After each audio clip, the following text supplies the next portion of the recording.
Nous sommes ravis donc avec la CARSAT Centre-Ouest et l'ARACT de vous accueillir pour ce deuxième webinaire.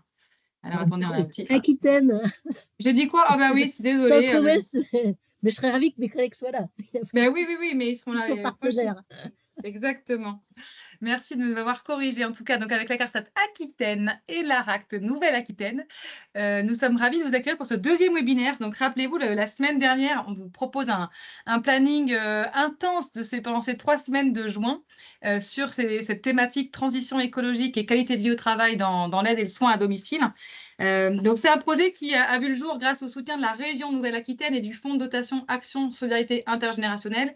Et effectivement, avec la CARSAT Aquitaine et l'ARACT, nous travaillons main dans la main à ce projet-là. J'avais envie de revenir rapidement sur ce projet et cette intuition qui a mené à ce projet-là. C'était de se dire que la transition écologique, ce n'était pas que pour les autres secteurs, ça concernait aussi notre secteur de l'aide et du soin à domicile.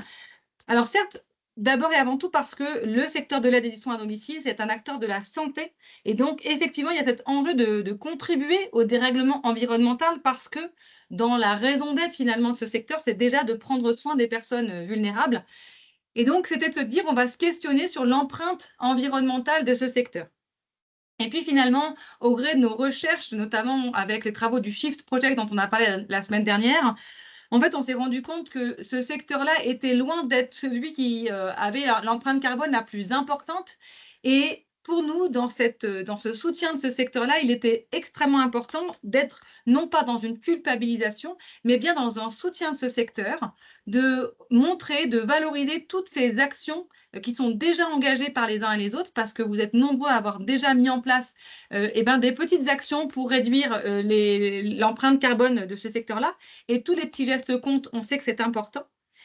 Et puis, on voulait du coup mettre vraiment le focus sur cette question de la qualité de vie et des conditions de travail, parce que c'est bien l'enjeu de ce secteur qui est parmi les plus sinistrés au niveau national, tout secteur confondu, c'est de se dire comment est-ce qu'on peut faire de cette transition écologique un levier en faveur de l'amélioration des conditions de travail de ce secteur, et puis faire aussi être vigilant quand on s'intéresse à l'amélioration et des conditions de travail, eh bien, dans les risques qui vont être impactés dans les années à venir, eh ben, la question du dérèglement environnemental va venir impacter négativement tous les risques professionnels.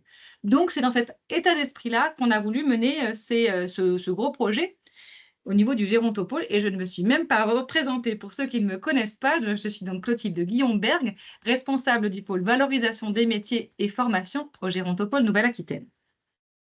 Alors effectivement, aujourd'hui, c'était de se dire que lorsqu'on parle adaptation, on va en parler aussi. On va donc parler atténuation avec différentes initiatives qui vont nous être partagées, particulièrement sur cette question des déchets et produits éco-responsables, sur la question de la mobilité également. Comment est-ce qu'on a une flotte de véhicules aussi qui permet de s'adapter à chacun et d'avoir cette dimension de prévention de l'empreinte environnementale. Et puis, on voulait aussi illustrer donc cette deuxième thématique, au-delà des pratiques d'atténuation, les pratiques d'adaptation. Et donc, parce qu'effectivement, aujourd'hui, en plus, on est avec cette canicule qui est présente en ce moment, ces vagues de chaleur, comment est-ce qu'on intervient chez des bénéficiaires dont les logements sont mal isolés? Comment est-ce qu'on fait pour justement passer de sa voiture, où il fait peut-être soit bon, soit pas bon d'ailleurs, et puis dans des logements qui sont des fois trop chauds parce que les personnes âgées ont l'habitude d'être comme ça et donc laissent leur logement avec beaucoup de chaleur. Comment est-ce qu'on fait pour intervenir? Est-ce qu'on fait du repassage? Est-ce qu'on fait pas? Est-ce qu'on passe, on fait les vitres, on fait l'aspirateur? Qu'est-ce qu'on fait? Qu'est-ce qu'on ne fait pas? Et donc, c'est ce qu'on appelle les pratiques d'adaptation. Et on aura en ça deux retours d'expérience sur ce sujet-là. Voilà, l'idée, c'est de pouvoir partager dans ce deuxième webinaire à nouveau des pratiques inspirantes pour vous donner des idées, pour vous donner envie aussi de continuer à mettre en place ces petits pas. Et le troisième webinaire la semaine prochaine, ce sera pour vous présenter vraiment le projet qu'on vous propose de mener et vous présenter l'appel à candidature. Nous avons du coup le plaisir de vous proposer le programme suivant. Alors, il a été quelque peu modifié par rapport à ce que j'avais diffusé la semaine dernière, puisqu'on a le plaisir d'avoir Romain Dost, donc du département de la Gironde, qui a accepté de nous présenter leur politique départementale, parce que ça fait plus de 10 ans qu'ils réfléchissent à ce sujet-là. Et donc, on va l'écouter juste après. Et puis, on vous donnera quelques éléments de l'enquête qu'on avait menée donc d'avril à mai au niveau de ce projet transition écologique et qualité de vie au travail. Et puis, on aura le plaisir d'entendre 3-4 témoignages. Donc, Anne-Carole Fourteau-Verdier avec Nadia de Cap Service de la Dordogne, Stéphanie Aurin sur l'angle de la mobilité d'ADN 87. Et puis, on aura la réserve citoyenne de Bordeaux qui interviendra pour voir comment une initiative est en soutien d'un secteur. Et puis, Madame Sampé et Madame de Ravel sur du CS, du Chalosse. Et à la toute fin, eh bien, Fanny nous fera une petite conclusion sur ces initiatives avec le prisme qualité de vie et conditions de travail. Monsieur Dost, du coup, je vais vous donner la parole en premier pour vous nous présenter quel a été il y a 10 ans, ce qui a conduit finalement à mettre en place toute cette politique en faveur de la transition écologique et de la qualité de vie au travail dans le secteur de l'aide à domicile et comment ça se concrétise aujourd'hui. Oui, merci beaucoup. Bonjour à toutes et tous et merci de me laisser ce temps. Effectivement, je ferai en sorte d'être court, de 5 minutes, de façon à pas non plus perturber l'ordre du jour, mais ça me semblait important de vous dire déjà que côté département de la Gironde, on est très intéressé par ce sujet et moteur pour le mettre en place. Alors, c'est vrai parce qu'on a pris conscience effectivement du rapport que vous avez évoqué du Shift Project, mais en réalité, c'est bien antérieur à ça, puisque comme vous l'avez dit, on a des actions qui remontent à une dizaine d'années, notamment sur la question de l'utilisation de produits éco-responsables qui partaient du fait, et c'est ça qui est intéressant, ça montre d'entrée le lien qui est fait entre qualité de vie au travail et transition écologique, que justement à travers l'usage de produits qui pouvaient être plus neutres ou moins agressifs pour les auxiliaires de vie, les aides à domicile, on pouvait aussi être vertueux pour l'environnement. Et finalement, ce constat-là, donc, qui a pu être travaillé depuis une dizaine d'années sur la qualité de vie au travail, a pu après se retrouver sur d'autres types d'actions. L'autre action sur laquelle on a beaucoup travaillé, là pour le coup plus récemment depuis 3 ans, c'est celui de l'aide à la mobilité. Effectivement, on a lancé depuis 3-4 ans maintenant un programme de véhicules hybrides pour les auxiliaires de vie en lien avec le département de la Creuse et soutenu par le Gérontopole et la région, avec l'idée de proposer une flotte au SAD directement qui puisse être utilisée à la fois pour un usage privé et pour un usage évidemment professionnel. Et avec l'idée aussi de proposer de ça. Donc ça, pour le coup, ça a été vu comme une vraie amélioration de la qualité de vie au travail, puisque assez souvent, les personnes qui ont fait demande de ces véhicules-là avaient des véhicules soit trop anciens, assez usés, et parfois, ça pouvait même constituer un frein pour le simple fait de travailler en tant qu'auxiliaire de vie et à domicile. Et donc, ce frein a pu être levé grâce à ce programme de mise à disposition d'un véhicule hybride. Et on a vraiment souhaité à ce que ce soit le cas, que ce soit des véhicules hybrides, donc en lien avec Toyota, là, qui est concessionnaire sur le projet, pouvoir faire en sorte que ce soit des véhicules hybrides et qu'il y ait aussi une formation à l'éco-conduite de façon à justement sensibiliser aussi sur ces enjeux de décarbonation sur un secteur qui, vous l'avez dit, n'est pas forcément le plus lourd, mais en réalité, quand on additionne les kilomètres de l'ensemble des auxiliaires de vie département par département, ça représente, mine de rien, un impact qui est pas neutre et sur lequel on peut jouer collectivement. Donc ça, c'est une action dont on mesure vraiment le succès dans le sens où on a d'excellents retours des principales concernées, les auxiliaires de vie. Et on a des réflexions aussi pour le doubler d'autres choses qui sont faites par notamment des départements voisins. Je sais que les Landes sont assez en avance. J'ai vu qu'il y a une personne d'un CIAS de Chalosse qui en parlera certainement, mais il y a des réflexions comme ça sur des pilotes pour faire en sorte aussi qu'il puisse y avoir des mobilités alternatives, notamment sur les distances courtes qui sont en fait les distances les plus fréquentes. On sait que la moitié des déplacements font moins de 5 km, donc c'est vraiment agir sur ces distances-là qui peuvent être faits par d'autres types de déplacements type vélo. Après, on a commencé à travailler le sujet. On voit qu'il y a des freins, justement, si on revient à la question de la qualité de vie, il y a des freins perçus sur la qualité de vie des auxiliaires de vie qui consistent à dire, moi, j'ai pas forcément envie, notamment quand il fait trop chaud, trop froid, quand il pleut. C'est pas forcément quelque chose sur lesquels j'ai envie d'aller. De même sur les questions de sécurité, parfois, qui reviennent. Donc voilà, on est conscient de ces freins, on essaie vraiment tranquillement avec des auxiliaires de vie qui pourraient être volontaires aussi, de proposer ça à travers notamment la dotation qualité qui peut être un outil pour accompagner aussi de nouvelles pratiques de mobilité auprès des SAD.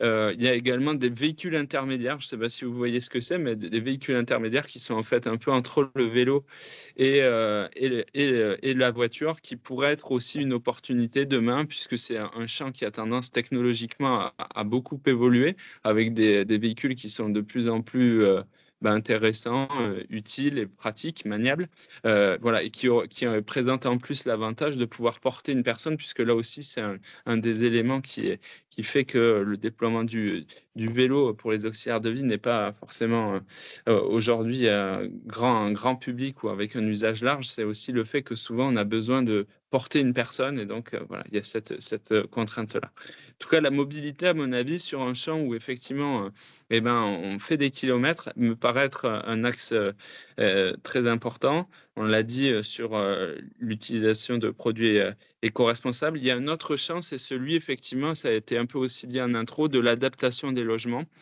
Alors là, on avait aussi à travers les aides à l'habitat au département la possibilité, alors c'est de moins en moins le cas, vous connaissez la situation des départements, de moins en moins le cas, de même qu'on essaie de faire le lien avec ma prime Rénov ou ma prime Adap, surtout ma prime Rénov, de façon à pouvoir effectivement travailler sur le confort thermique bien sûr des résidents, des personnes qui sont aidées, mais aussi des professionnels, puisque travailler par des fortes chaleurs, on sait de quoi on parle vu le mois de juin qu'on a eu, mais c'est effectivement très compliqué. Et là, il y a un vrai enjeu aussi à pouvoir améliorer le confort aussi des professionnels au-delà des résidents.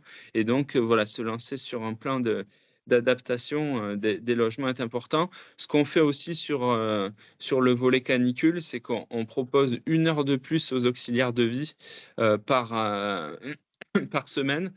Donc, c'est une possibilité qui est offerte au SAD pour justement donner un peu plus de confort aux auxiliaires de vie, de façon à être un peu moins stressé sur des périodes chaudes comme ça, où on a besoin de plus de temps, on a besoin aussi de plus de gestes, puisqu'on va aussi favoriser l'hydratation, ce qui peut prendre plus de temps. Donc, on a vraiment proposé ça, de même qu'on a étendu les horaires sur notre plateforme téléphonique, mais c'est assez secondaire. Et puis après, il y a un dernier axe, à mon avis. Donc, je vous ai détaillé les 3 premières. Un dernier axe, et là, pour le coup, c'est un peu à construire. Hein. Je pense qu'il y aura vraiment quelque chose à réfléchir. On le fait pas mal avec les EHPAD, mais ça, c'est vraiment à construire.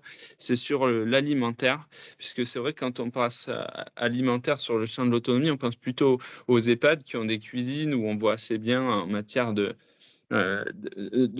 choses à faire, et puis d'économie d'échelle, ce qu'on pourrait imaginer, notamment à travers la création de circuits courts, de cantines qui fonctionneraient aussi avec des produits frais.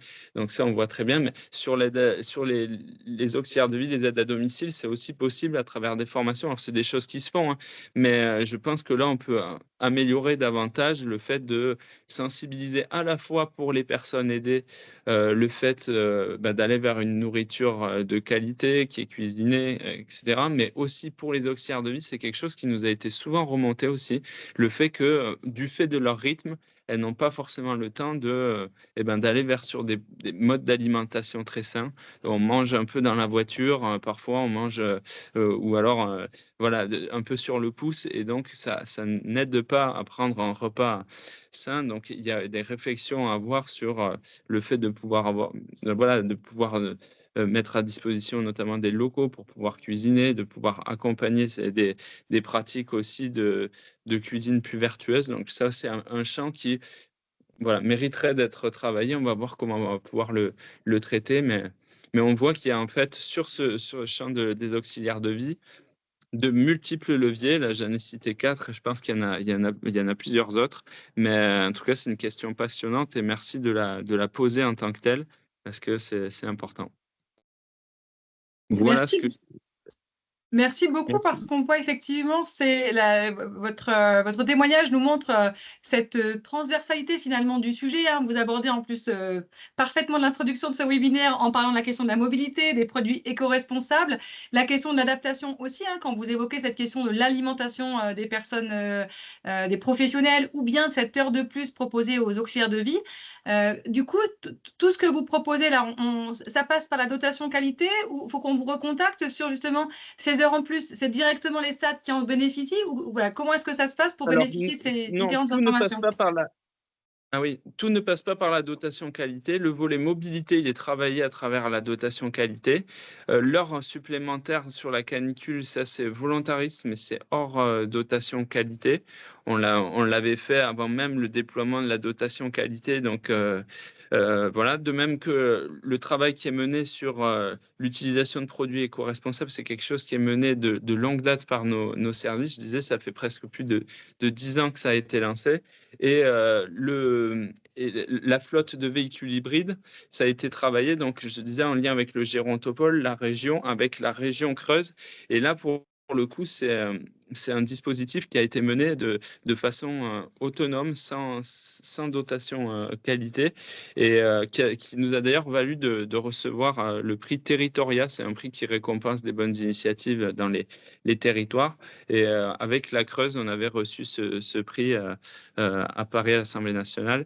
Donc, c'est quelque chose qui est aussi repéré, et ça, pour le coup, qui peut être assez facilement déployé. C'est un modèle qui est assez facilement déployable, et ça, avec plaisir pour aller plus avant sur la façon de le déployer. Merci beaucoup pour ce témoignage à la fois complet et rapide dans ces 2 heures de webinaire où on a effectivement de nombreux intervenants. Ce qui est intéressant pour nous, c'est bien de mettre en exergue tout ce qui existe et puis on fera des focus un peu plus importants sur telle ou telle initiative en fonction de ce qui remontera des besoins des acteurs, des structures d'aide et de soins à domicile qui s'engageront dans ce programme. Merci beaucoup, Monsieur Dost, d'avoir été avec nous pour témoigner de cette politique mise en place dans le département de la Gironde. En plus, vous avez fait le lien avec Merci la beaucoup à Creuse, vous. les Landes, la région. Donc, on voit bien qu'il y a une Ouais. politique ambitieuse en Nouvelle-Aquitaine. Ah oui, oui, on est clairement pas les seuls, hein. Enfin, j'aurais pu citer d'autres. Le Lot-et-Garonne sur l'alimentaire, il fait un travail génial, pas forcément sur les auxiliaires de vie, mais sur les EHPAD. Enfin, il y a plein d'autres initiatives. La Dordogne aussi, voilà. Donc, voilà, on est clairement pas les seuls. Merci d'avoir été avec nous. Alors, on va poursuivre dans ce webinaire avec une diversité d'initiatives. On voulait du coup effectivement faire ce focus sur les déchets et produits éco-responsables et revenir un peu en détail sur les déchets, ce que vous aviez pu évoquer. Je l'avais évoqué pour ceux qui étaient avec nous la semaine dernière sur les différentes réponses qu'on a eues sur la question des déchets. Effectivement, la question du tri au niveau de la structure, de la limitation de l'impression papier, c'est déjà mis en place pour nombre de structures, tout comme la diminution de la quantité de papier utilisé. On voit que des initiatives sont inspirantes pour les acteurs qui ont répondu à l'enquête, comme la promotion auprès des intervenants d'aide à domicile d'avoir moins de déchets, notamment au niveau plastique. On a plusieurs acteurs qui nous avaient fait remonter justement cette recommandation et ce travail sur la diminution de la quantité de déchets. On l'avait la semaine dernière, notamment l'association familiale de la Charente, qui disait avoir fait justement ce challenge inter-équipe en allant dans différents types de magasins pour repérer la quantité de déchets qu'on peut avoir d'un magasin à l'autre. Et puis, on voit que finalement, cette suppression des contenants en plastique à usage unique tend à se mettre en place, mais assez doucement. Et puis, le compostage, ça concerne un peu moins notre secteur, et donc c'est pour ça que c'est un peu moins évoqué, mais certains commencent à le mettre en place.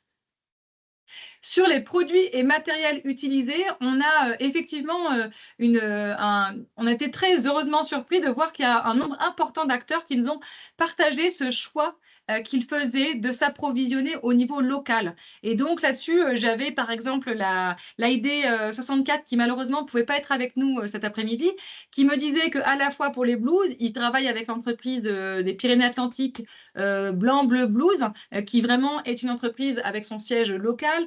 Sur l'alimentation aussi, lorsqu'ils ont des repas en interne, c'est bien une entreprise locale qui est également choisie.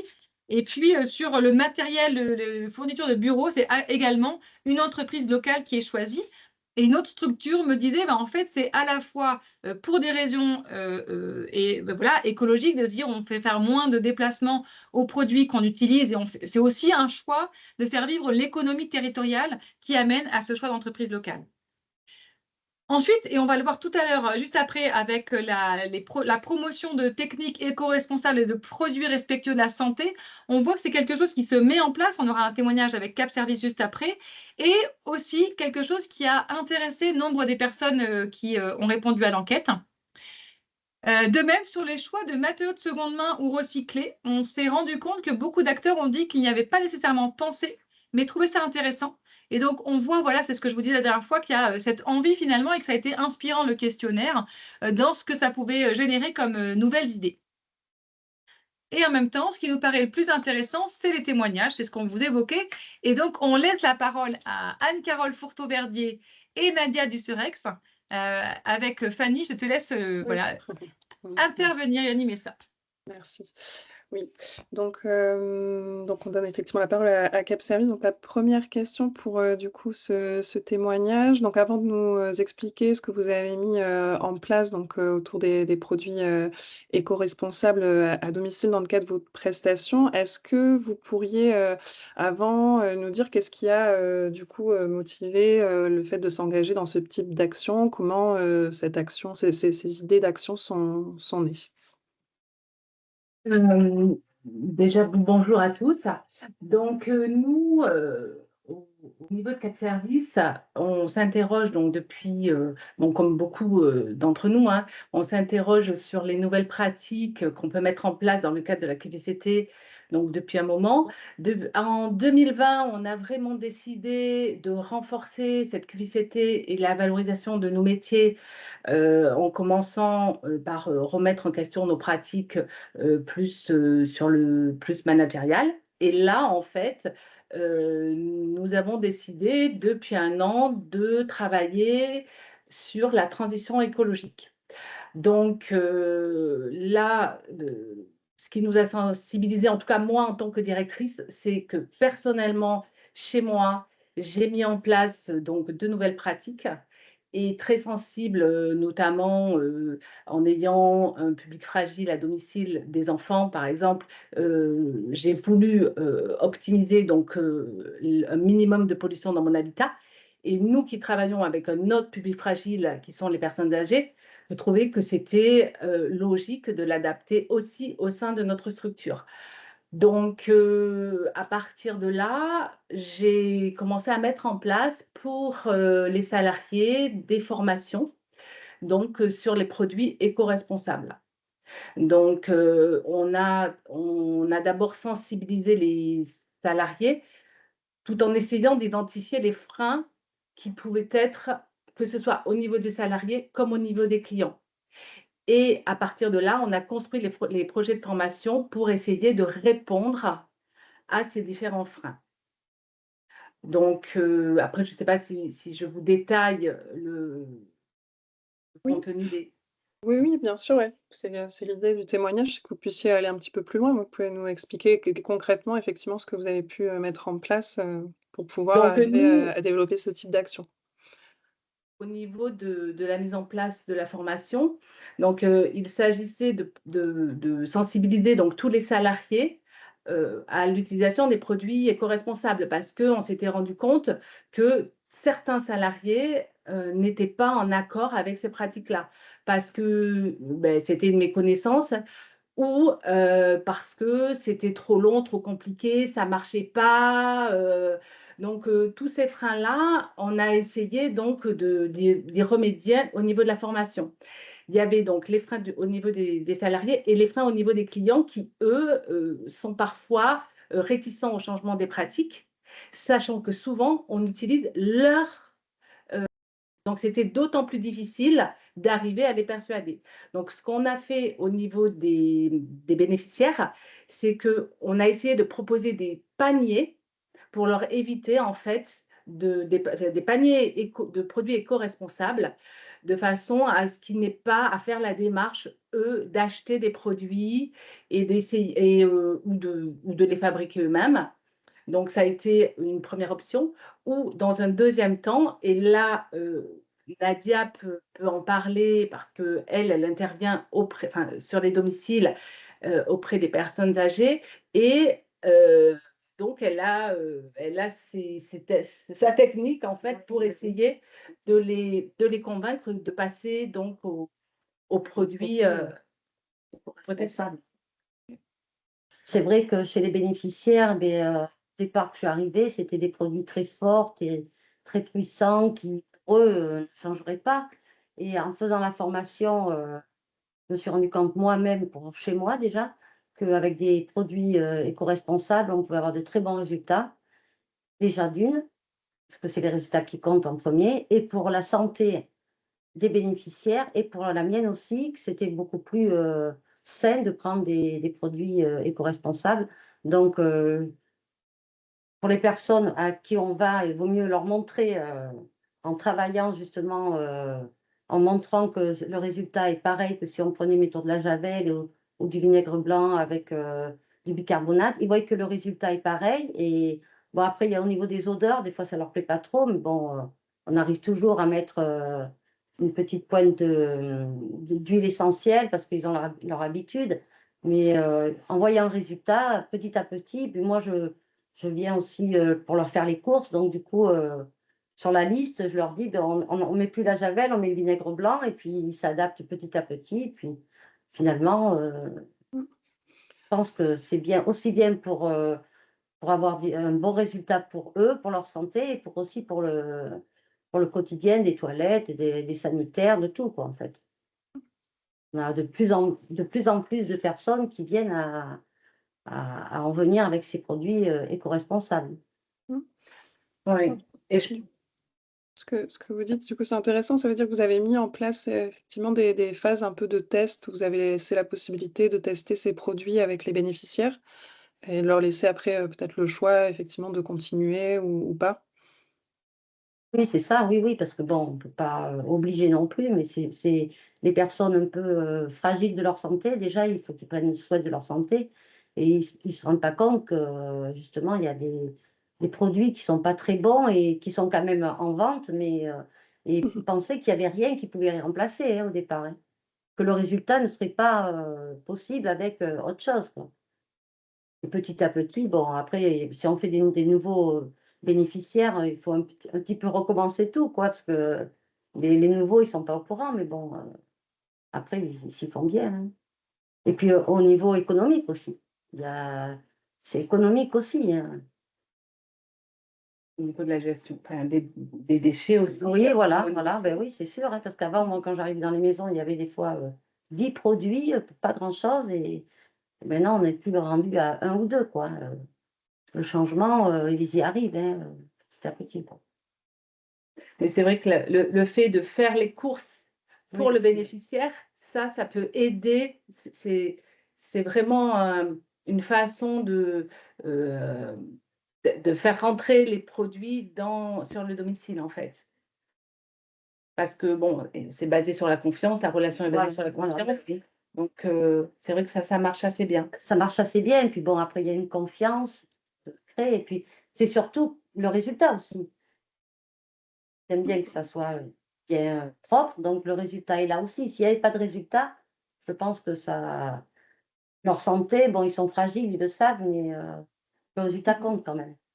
Ce qui est intéressant dans la formation, je pense, c'est d'avoir un volet éducatif, c'est-à-dire comment former les salariés à conseiller le bénéficiaire, en fait. Et que l'intervenant ait des outils pour pouvoir convaincre le bénéficiaire de changer ses pratiques, en fait. Voilà, déjà de part, on leur dit qu'on a fait une formation, que les résultats sont. Je pars sur des résultats parce que c'est important, je trouve, parce que si on peut bien prendre des produits éco-responsables, mais que c'est pas efficace, en premier, il faut que ce soit efficace. On leur parle de leur santé, mais il faut que ça soit efficace aussi au quotidien, quoi. Mais pour que ça soit efficace, il faut savoir les utiliser, d'où la formation, parce que souvent, Voilà, on oui. ne sait pas les utiliser, en fait.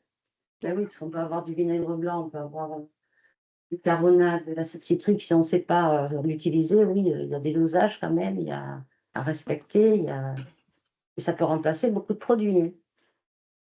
Justement, il y a une Avec, question dans le chat, peut-être que je peux partager à l'écran la liste justement du panier. Je crois que c'est ça la question qui est posée. Donc, est-ce que je peux partager ce que vous m'avez transmis juste avant, tout à l'heure? Oui, tout à fait. Si vous voulez la décrire rapidement.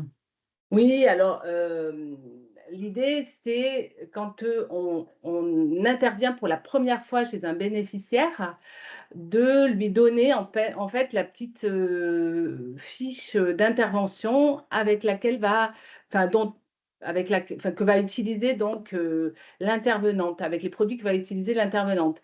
Donc, on est parti sur déjà la sensibilisation au niveau de la nocivité et de la santé à la fois du bénéficiaire et de la salariée. Donc, c'est pour ça qu'on on a indiqué déjà, grâce à ces pratiques, tous les aspects donc, de la santé que nous protégeons. Et ensuite, on a indiqué donc, les produits qui étaient recommandés. On a aussi tenu à mettre un accent sur le matériel, parce que souvent on se rend compte que le matériel, il est soit pas adapté, soit usé, détérioré. Donc, on a fait la liste en précisant bien que maintenant, voilà, par exemple, un balai à serpillière et un seau complet, ce n'était plus la serpillière que l'on tord à la main, en fait, mais qu'aujourd'hui, il y avait un matériel qui était adapté et qui permettait à la personne de ne plus se mouiller les mains et de ne plus se faire mal aux mains. Donc, ensuite, après ça, donc une fois qu'on a proposé tout ça, on propose des formules, et c'est là en fait qu'on vient introduire notre kit ménage éco qui permet aux bénéficiaires de découvrir les produits éco-responsables pour ceux qui ne le connaissent pas. Et ça permet qu'ils puissent avoir un essai donc, à domicile sans pour cela avoir à faire la démarche lui en premier. Et une fois qu'il est convaincu, l'idée c'est qu'il les achète lui ou qu'il les fasse acheter par son intervenante, par son auxiliaire de vie. Voilà. Donc, c'est ce qu'on a essayé de mettre en place et qui pour l'instant marche relativement bien. C'est surtout la communication des intervenants qui sont importantes, en fait, la communication qui est importante dans ce changement de pratique, en fait. Mais vraiment, il y a vraiment à la fois, enfin, pour pouvoir bien en parler, c'est vraiment important que l'auxiliaire de vie soit bien formé. Ok. Merci pour ces retours. Et aujourd'hui, est-ce qu'il y a déjà d'autres étapes que vous identifiez par rapport au déploiement de ces actions? Et sinon, quels impacts aujourd'hui vous pouvez identifier de ces actions-là, donc sur la qualité de vie, les conditions de travail, puisque c'est aujourd'hui le sujet, mais aussi en termes de qualité de service, ou du moins, si vous n'avez pas encore ces impacts-là, qu'est-ce que vous espérez comme impact à moyen long terme? Alors, en fait, pour tout vous dire, quand j'ai entendu parler du projet du Gérontopole, je me suis dit que c'était intéressant pour nous, justement, d'être accompagnés, parce que dans tous les projets comme ça, où vraiment on remet en question les pratiques, c'est toujours bien d'avoir un organisme qui vous accompagne, parce qu'à un moment donné, voilà, il y a toujours besoin de spécificité, de recadrage que parfois seule une équipe ne peut pas mener parce qu'on est un peu sur tous les fronts. Donc, c'est bien d'avoir un organisme qui nous accompagne quand on veut vraiment réformer en profondeur. Et donc, l'idée, ça serait vraiment de sensibiliser vraiment tout notre personnel à ces pratiques, tant sur un plan professionnel que personnel, et que ce soit également le cas chez nos bénéficiaires. Voilà, donc déjà, ce sont des étapes qui demandent déjà beaucoup de travail parce que, comme je vous dis, il faut quand même conseiller le client, être capable de le conseiller, soi-même être convaincu, savoir pratiquer parce que ça encore, il y a quand même une mauvaise utilisation aussi des produits, ce qui fait qu'on pense que c'est pas efficace. Donc, tout ça, c'est quand même important. Et l'idée, voilà, c'est déjà d'arriver à travailler dans un habitat sain, quoi. Donc, voilà, ça me paraît déjà être une marche importante. Mm. Et bien sûr, à réduire les déchets,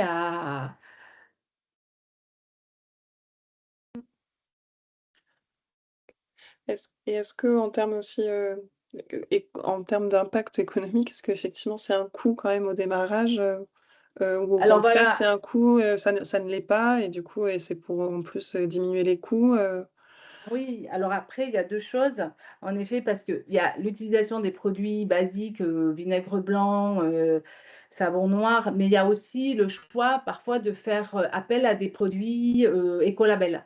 Et c'est là où quand on fait appel à un produit, on va dire, transformé, mais labellisé, c'est là où il ne faut pas se tromper non plus parce que c'est là où on peut avoir des coûts qui sont parfois exorbitants et qu'il faut faire les bons choix si on veut trouver une alternative. Parce que parfois, et c'est ce que nous, on a fait, on est passé par...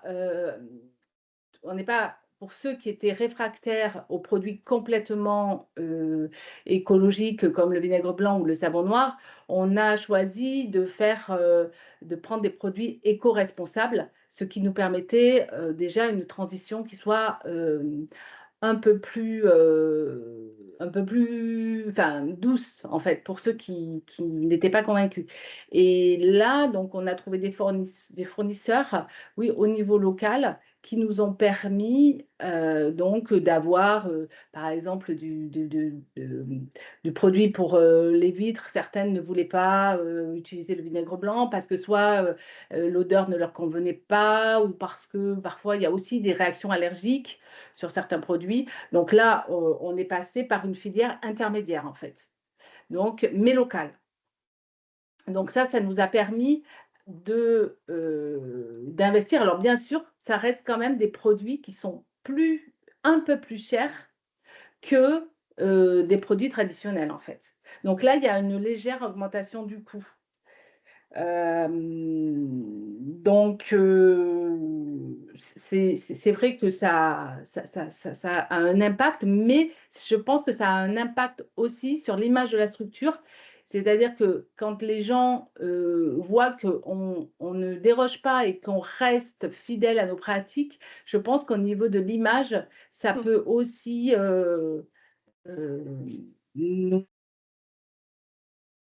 être un atout important, en fait. Effectivement, oui, c'est un coût d'entrée, mais pour après un bénéfice sur du long terme après en termes de, comme vous dites, d'image et d'engagement, de véhiculer certaines valeurs. Je vois dans le chat qu'il y a deux petites questions, je peux me permettre de les partager. Il y avait cette question du panier éco, est-il facturé aux bénéficiaires ou offert? C'est pour ça que j'ai remis en évidence ce que vous l'avez marqué hein, dans votre fiche, le coût. Ouais. Mais comme vous évoquiez, il y a cette test au début, hein, cette expérimentation avant de le facturer. Alors, on a pensé, là, on était sur des paniers qu'on a facturés parce qu'on était sur des produits, sur un panier complet. Et en fait, on a pensé travailler sur peut-être des produits, alors comme le disait tout à l'heure Nadia, peut-être plus amener nos produits et faire 2-3 interventions avec nos produits. Voilà, ça permet de donner aux clients l'idée de l'efficacité que peuvent produire ces produits. Mais c'est vrai que offrir un panier à tous, c'est possible si, par exemple, on peut bénéficier d'une aide dans le cadre d'un projet. Ça serait quelque chose qui serait complètement envisageable. Mais il nous faudrait un soutien financier pour pouvoir le proposer à tous nos bénéficiaires, en fait. Et c'est pour ça que je me tourne aussi, j'essaye de regarder au niveau des différents financeurs ce que l'on peut, quel partenariat on peut établir pour justement essayer de proposer gratuitement ces paniers qui, jusqu'alors, ne le sont pas parce qu'on ne pouvait pas se le permettre. Merci bien. Il y a une dernière question, c'est où avez-vous pu faire votre formation? Comment la formation, qui a fait la formation et qui a construit finalement le cahier des charges de la formation? Alors, on a fait une formation avec un organisme local et on a choisi là aussi de faire la formation dans un cadre un peu particulier puisqu'on a choisi de prendre une maison à la campagne où on a en fait rassemblé tous les intervenants. Et donc, on avait, voilà, l'organisme avait bien sûr une formatrice, une professionnelle donc des produits éco-responsables. Mais ce qu'on a voulu rajouter, c'était le cadre nature entre guillemets qui a permis aussi de pouvoir pratiquer directement donc sur un domicile et en plus de bénéficier de conditions de formation qui étaient quand même très agréables, avec un gros travail aussi sur tout ce qui était olfactif, donc toutes les huiles essentielles.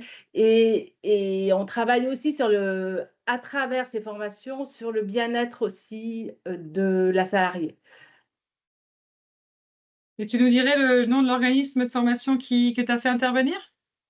Alors, l'organisme de formation s'appelle Cap-Vert. Mais c'était dans le cadre, oui, il s'appelle Cap-Vert. Cap Service pour Cap-Vert, quoi. Cap-Vert pour Cap Service, Oui, alors. mais dans le cadre d'une sous-traitance, c'est pour ça que je ne veux pas rentrer dans les détails. Mais après, s'il y a besoin, bon, je pourrais fournir les renseignements. Mais là,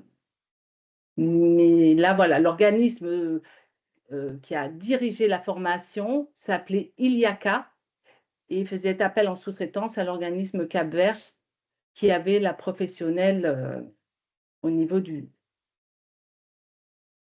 contenu, en fait. Merci beaucoup, mesdames. Est-ce que Fanny, tu vois d'autres questions à leur poser? Non, je pense qu'on a fait le tour, à part si vous voulez rajouter quelque chose à nous partager que vous n'avez pas pu encore partager. S'il y a d'autres questions dans le chat, n'hésitez pas à les mettre. Enfin, s'il y a d'autres questions, n'hésitez pas à les mettre dans le chat plutôt. Non plus. Anne-Carole, Nadia, des retours complémentaires? En tout cas, sur cette partie-là, qui concerne les produits, je pense que nous, on a fait le tour. Merci beaucoup à toutes les deux pour ce témoignage. Merci Fanny. On essaie de faire ça à plusieurs voix pour justement mettre en lumière en fait vos différents témoignages. Et donc, pour continuer, l'idée, c'était d'aborder la question de la mobilité. Et donc, là encore, je vais vous faire un petit retour de ce qui est ressorti dans cette enquête, donc sur ces 70 réponses qu'on a pu avoir. Donc là, c'est ce qu'on évoquait la semaine dernière, sur cette question de la mobilité. Ce qui a été intéressant, c'est que en fait, on a des pratiques de mobilité lorsqu'on l'interroge par statut juridique. En fait, on a constaté des différences sur la question de la sectorisation des tournées. Vous voyez, qui est largement mis en place. On est à 77% de réponses de structures qui répondent ont déjà ou sont en train de mettre en place cette question de la sectorisation des tournées. Et c'est particulièrement les structures non lucratives. 91% des structures non lucratives qui ont répondu à l'enquête l'ont mise en place, cette question de la sectorisation. 73% des structures publiques et 67% des structures commerciales. Et après, bon, les données en termes de taille de structure, c'est un peu compliqué à partager parce qu'on n'a pas un nombre suffisamment représentatif finalement par statut juridique, par taille de structure. Donc voilà, mais on voyait que les 50 à 400 salariés avaient largement mis en place la démarche. Clotilde, je voudrais juste que tu partages ton écran. Ah ben merci de le constater, parce que pour moi, il est toujours à mon écran, mais tu as raison. Hop, voilà, on voit mieux, c'est plus visible, tu as raison. Donc, on voyait la sectorisation des tournées qui est vraiment la pratique la plus développée sur cette question de la mobilité, sachant qu'un pour rappel, en fait, dans l'enquête, on avait fait des propositions. En fait, toutes ces 4 thématiques sont des propositions. Est-ce que vous avez mis ça en place, déjà mis en place, en cours de mise en place, pas encore pensé mais intéressant, pas intéressant ou en violet, pas concerné. Donc, on voit que la sectorisation est largement mise en place. La flotte moins polluante, 56% ont déjà ou sont en train de le mettre en place. Et là, on va plus largement trouver des structures commerciales, puisque 67% des structures commerciales ayant répondu à l'enquête ont déclaré avoir mis en place cette flotte moins polluante. 52% des structures non lucratives et 33% des structures publiques. La question de la formation à l'éco-conduite, 30% déclarent l'avoir déjà mis en place ou en train de le mettre en place. Et là, on voit que par contre, c'est un sujet qui a largement qui a intéressé beaucoup de personnes qui l'avaient pas encore mis en place. Cependant, certains évoquent justement la difficulté de trouver des bornes de recharge. Et voilà, d'autres ont mis en place justement des bornes de recharge, clairement, et on va l'avoir le témoignage juste après avec ADN 87. Mais il y a aussi le remboursement des abonnements de transport en commun au vélo, la proposition d'une offre de vélo électrique, etc. Et enfin, le dernier sujet, c'est la promotion de la mobilité douce, qui a été citée par 26% par des structures qui l'ont déjà mis en place ou sont en train de le mettre en place. Voilà, c'est plutôt le cas des structures de moins de 10 salariés qui l'avaient pas mal mis en place. Et puis voilà, on voit que c'est des écarts un peu différents. Les chiffres sont un peu difficiles à analyser. Par contre, certains nous ont dit que c'était compliqué à mettre en place. Alors, c'était intéressant parce que Romain Dost nous relatait cette initiative du département des Landes qu'il faut qu'on creuse sur ces interventions à 5 km d'écart. Et donc, là où, particulièrement dans les Landes, peut-être moins en Haute-Vienne, à Limoges particulièrement, mais dans les Landes où c'est plus plat qu'à Limoges, c'est peut-être plus facilement faisable en vélo. Il n'empêche que certains nous ont dit dans le cadre de l'activité professionnelle avec beaucoup de déplacements, qui plus est le déplacement de personnes âgées pour aller faire des courses, pour aller à certains déplacements de loisirs, etc. Ce n'est pas toujours évident. Donc voilà, c'est pour ça que 22 structures ont déclaré ne pas être concernées par cette mesure.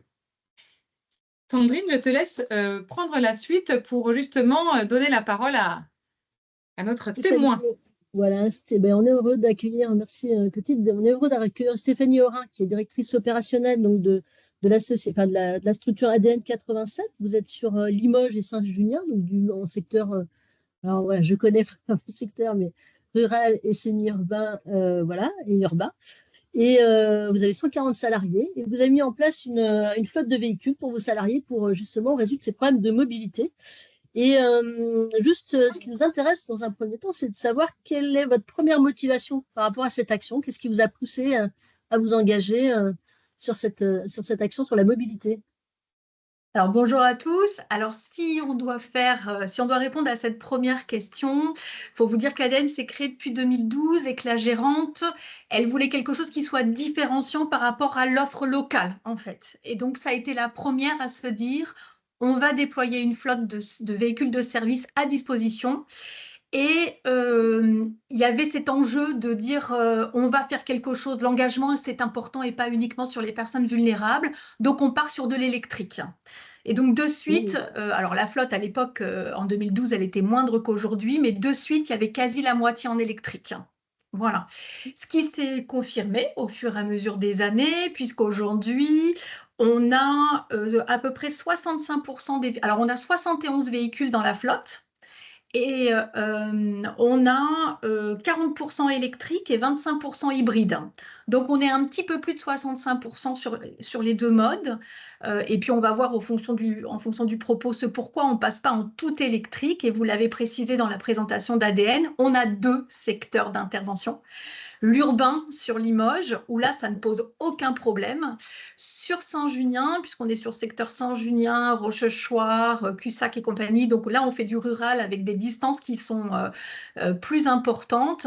L'électrique devient limitant. Voilà, même si on travaille sur la sectorisation, ça devient limitant. Voilà.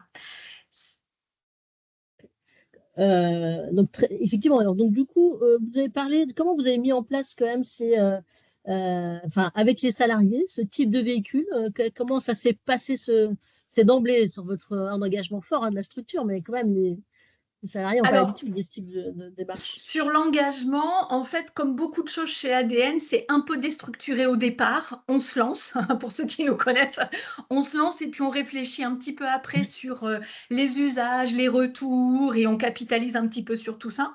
Donc, dans un premier temps, ça s'est fait.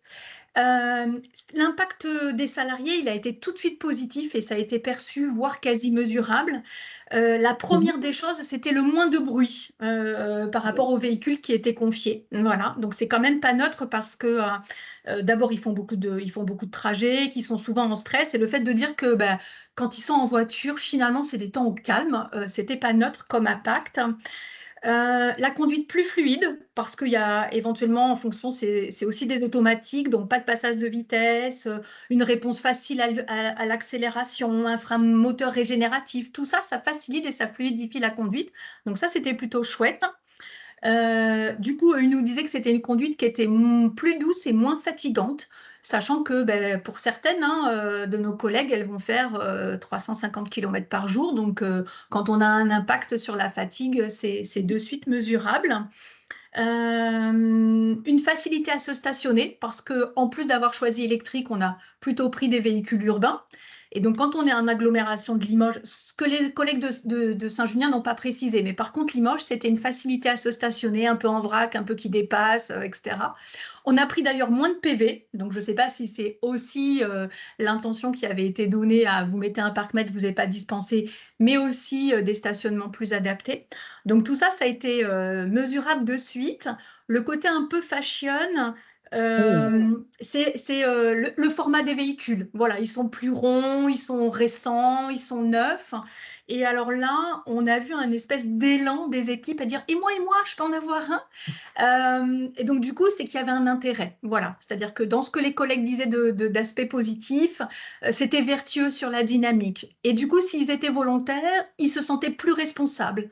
Donc, on a vu aussi, ça ne s'est pas mesuré dans les 6 premiers mois, mais on a vu aussi une baisse de la sinistralité sur ces véhicules-là, et ça, c'est pas neutre.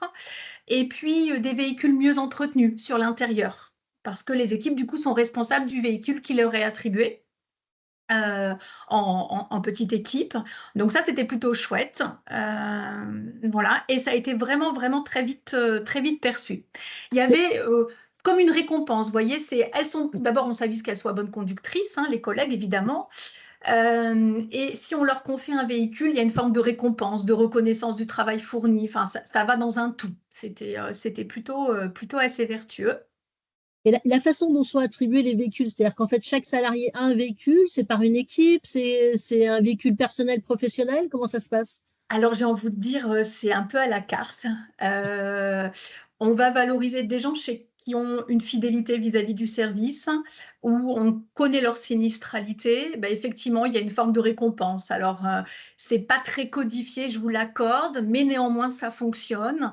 Donc, des fois, ils vont lever la main et on va leur attribuer un véhicule. Alors après, il est toujours partagé sur la contre-équipe, mais on va leur en dédier un. Ouais. Donc, la majorité sont dédiés sur deux personnes. Et puis après, on a quand même un petit flot de tout venant qui est attribué le matin à l'embauche ou le soir. Voilà. Et pour s'assurer que la prestation puisse être faite si jamais il y a... Oui, voilà.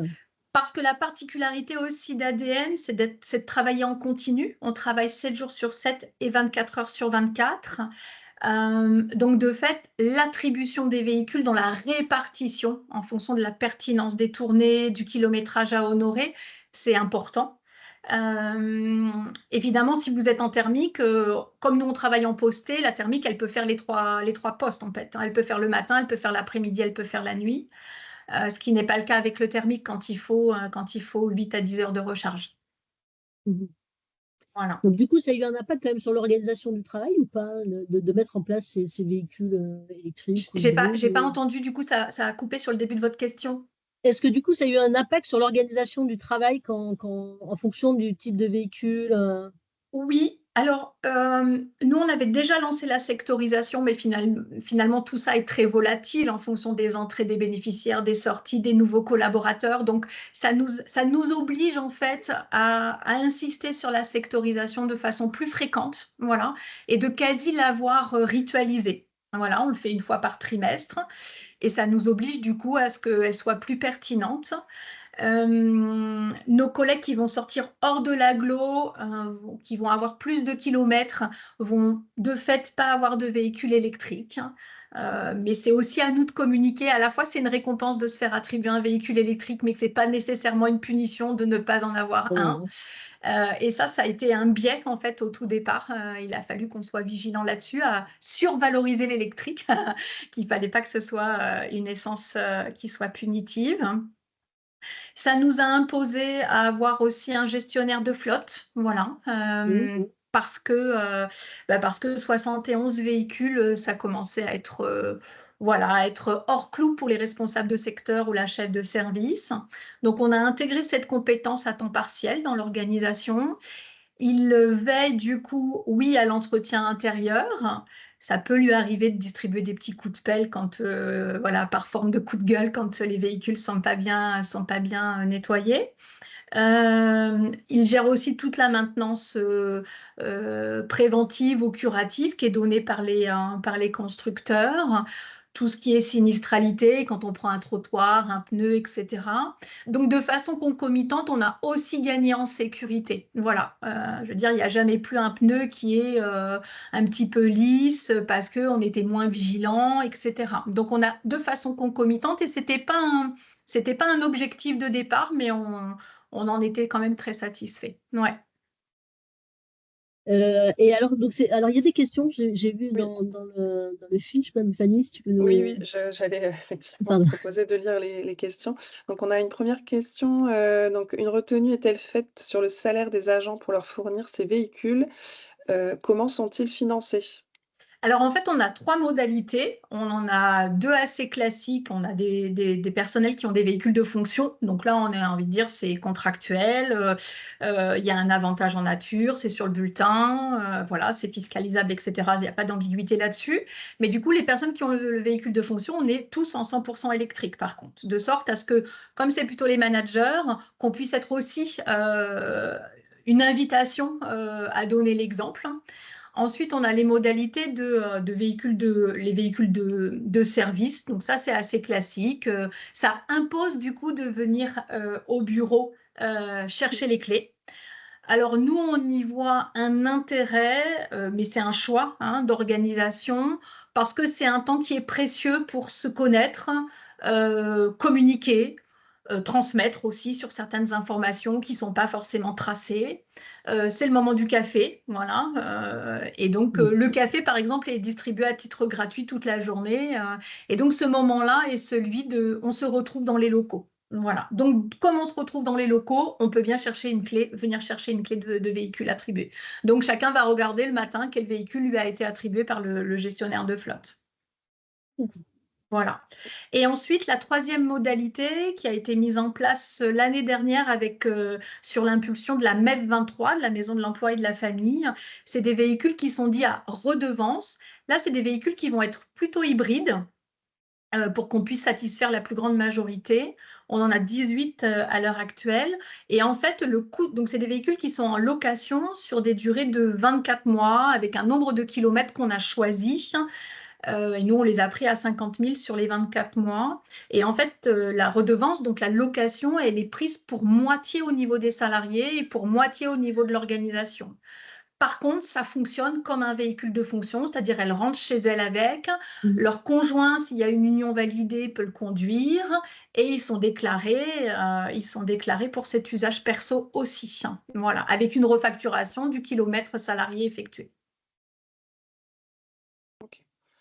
Mais là, du coup, elles ne sont pas 100% électriques parce qu'on a des salariés qui habitent hors agglo ou qui habitent dans des domaines, dans des logements dits collectifs, dans des immeubles.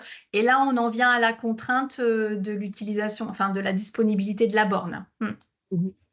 Ok. Et du coup, l'autre question, c'était comment vous avez financé ce nombre important de véhicules? Alors, Jusqu'alors, c'était de l'autofinancement, donc on pouvait avoir soit des véhicules en achat, soit un véhicule en location. À chaque fois qu'on a l'opportunité d'intégrer un nouveau véhicule ou d'en sortir parce qu'on en a planté un, c'est le gestionnaire de flotte qui fait toutes ces démarches et on va, j'ai envie de vous dire, quasi au meilleur offrant en fonction de la stratégie d'éco-responsabilité. Et là, depuis la dotation qualité, les véhicules en redevance sont intégrés dans la dotation qualité au titre de la QVTC des salariés. Alors tout à l'heure, on a vu, je crois, une remarque sur le fait que de Nathalie Lagarde qui nous dit que dans le cas de la dotation qualité, il ne sera plus possible de prendre en charge l'achat ou le financement de véhicules, parce qu'il n'y a a priori plus de financement pour l'investissement, information donnée par la CNSA. Donc, voilà. Alors là, du coup, les véhicules qui sont dans la dotation la parole à qualité Nathalie Lagarde. sont pas dans la dotation, enfin sont pas en investissement puisque du coup, ce sont des locations d'une durée de 24 mois. Ça reste du coup sur le budget de fonctionnement en charge. Là, on peut donner la parole à Nathalie Lagarde. C'est une information, j'imagine, importante qui concerne beaucoup de gens. Ouais. Madame Lagarde, on ne vous entend pas. Oui, on ne vous entend pas, Nathalie. Oui, bonjour. Bonjour. Oui, c'est une information qui nous a été donnée par la CNSA, effectivement, de dire que sur les premiers CPOM, les premiers financements des dotations qualité, il avait été possible d'intégrer dans les actions justement l'achat de véhicules électriques, véhicules hybrides, et que effectivement, à partir maintenant des nouveaux appels à candidature et des nouveaux CPOM, toute la partie investissement ne sera plus pris en charge. Donc, les CPOM en cours qui allaient, par exemple, je vous prends un exemple de 2024 à 2026, les actions peuvent se poursuivre, mais les nouveaux CPOM qui vont être construits, notamment à partir maintenant de 2025-2026, tout le volet investissement ne sera plus pris en charge. Donc, ils nous ont bien alertés là-dessus, voilà, sur ce point-là. Parce qu'il y a en parallèle aussi, dans la loi Bien Vieillir, le texte qui a prévu effectivement un volet mobilité, où là encore, le décret n'est pas sorti. Donc, c'est aussi pour pas que les deux aides se cumulent, en fait. Voilà. Et nous, en Corrèze, par exemple, c'est vraiment une problématique quand même. Effectivement, les structures commence maintenant à acheter aussi de plus en plus des véhicules ou électriques ou hybrides, mais à chaque fois, ils reviennent sur ce financement, souvent pour autofinancer les véhicules, c'est difficile. Donc, ils en ont des fois 3, 4, mais c'est pour ça que là, effectivement, vu le nombre, c'est pour ça que c'est très, très bien que vous ayez pu déjà financer ce nombre de véhicules très important, voilà. En fait, comme on est parti, effectivement, je rappelle, on a commencé en 2012, donc ce n'était pas forcément une préoccupation, ou en tout cas, ce n'était pas possiblement finançable par certains services. Du coup, le fait qu'on ait commencé à autofinancer, ça donne un petit peu plus de souplesse aujourd'hui. Et là, l'intégration dans la dotation qualité, effectivement, voilà, c'est un plus, mais on aurait quand même pu pouvoir les financer. Sachant que en fait, on va nous dire que l'électrique, ça coûte plus cher, c'est possible, mais en fait, il faut regarder le coût global de la stratégie en fait mobilité. À partir du moment où on achète les véhicules plus chers, mais qu'on a des véhicules tout neufs, où on met mieux en sécurité les salariés, ils sont plus en confort, on gagne en sinistralité, on gagne du coup en carburant. On a maintenant sur 2 ans un véhicule, il n'y a quasi rien. Enfin, il est prévu un jeu de pneus éventuellement pour celles qui font beaucoup de kilomètres et un jeu d'essuie-glace. Ça veut dire qu'on a aussi des coûts maîtrisés en charge sur la ligne maintenance. Donc sur l'ensemble de cette stratégie-là, on y trouve le compte. Ouais. Juste peut-être vous entendre sur aussi parce qu'il y avait on a vu qu'il y a beaucoup de gens réfléchissaient à la formation, à l'éco-conduite, etc. Je crois que vous avez mis des choses en place par rapport à ça. Oui, on a commencé, alors on ne l'a pas fait tout de suite, c'est vrai, et en fait on a bien compris que ça nous manquait, donc on a commencé il y a 2 ans maintenant. Alors c'est pas encore systématique parce que comme tout le monde, on manque un petit peu de temps, mais on l'a mis en place sur des formations dédiées. Les salariés ont d'ailleurs apprécié, alors je ne vous dis pas qu'elles y allaient avec beaucoup d'envie dans un premier temps, oh là là, les co-conduites. Oh. Et finalement, à 100%, elles ont été satisfaites parce que le formateur nous a donné quelques petits tuyaux qui sont très accessibles, voilà, et qui sont facilement déployables, mais y compris dans notre conduite privée, c'est-à-dire sur nos trajets domestiques. Donc, finalement, l'enjeu pour lui, c'était de dire, OK, vous allez faire gagner à l'entreprise certaines choses, vous dans la posture aussi de conduite, mais chez vous, vous allez voir, votre ménage va mieux s'en sortir. Donc, du coup, ça, c'était appréciable pour elle. Alors, on arrive un petit peu à la fin du témoignage. Est-ce que, enfin, de votre point de vue, ce que vous pourriez dire en disant, on a vu, vous avez listé un certain nombre d'avantages, d'intérêts à aller dans cette démarche-là. Qu'est-ce que vous retenez le plus, en fait, pour convaincre des collègues de s'y engager? Parce qu'on a vu, il y a quand même, faut mettre en place un gestionnaire de flotte, faut trouver des budgets, faut aller chercher. Donc, dites-nous. J'ai envie de vous dire, c'est un peu comme tout procédé de changement, c'est-à-dire que de temps en temps, il y a au départ, il y a quelques résistances, on a quelques objectifs de départ, mais qui vont s'affiner, voire même devenir un tout petit peu plus ambitieux au fur et à mesure. On voit bien qu'aujourd'hui, l'attractivité des métiers, enfin, je veux dire, on a besoin en fait d'être tout le temps agité du ciboule pour trouver des mesures. On a besoin de fidéliser aussi nos compétences. Le fait d'être engagé dans l'électrique, aujourd'hui, ce n'était pas le cas au départ avec nos équipes en poste à l'époque, mais aujourd'hui, on a des gens qui viennent nous chercher pour ça. Ou alors, quand on l'annonce, c'est de suite en fait un élément de recrutement dans l'entretien, en fait. On n'attend pas les 50 fidélisations. Ça fait tout de suite un écho à leur engagement personnel pour certains. De se dire qu'on peut et allier l'engagement vis-à-vis des personnes vulnérables et vis-à-vis de la planète, bah, c'est quand même plutôt chouette. Et pour certains, ils nous disent que c'est aussi un élément de valorisation. Pour certaines pratiques, ils ont du mal à valoriser ça chez eux, le samedi soir entre amis. Voilà, qu'est-ce que tu fais dans la vie? Bah, je suis aide ménagère et c'est effectivement pas le métier rêvé quand on a 8 ans et une jeune petite fille pleine de vie. Et néanmoins, ils arrivent avec cet engagement-là à dire, bah ouais, moi je suis fière de ce que je fais, je suis fière de là où je travaille. Donc, c'est vraiment très vertueux. Très bien, merci. S'il y avait des questions sur le Fanny, c'était bon. Il y a eu des mains levées. On va passer à un autre sujet. Eh ben, merci à vous. Merci en tout cas de ce témoignage qui était très riche. Je pense que c'est inspirant sur les pratiques mises en œuvre, les façons de les financer aussi. Merci beaucoup, effectivement, Stéphanie, Nadia et Anne-Carole. On a vu en fait jusqu'à maintenant des pratiques d'atténuation de l'empreinte carbone. Et par vos exemples, on voit bien l'impact aussi sur la santé des professionnels, l'impact en termes de qualité de vie au travail.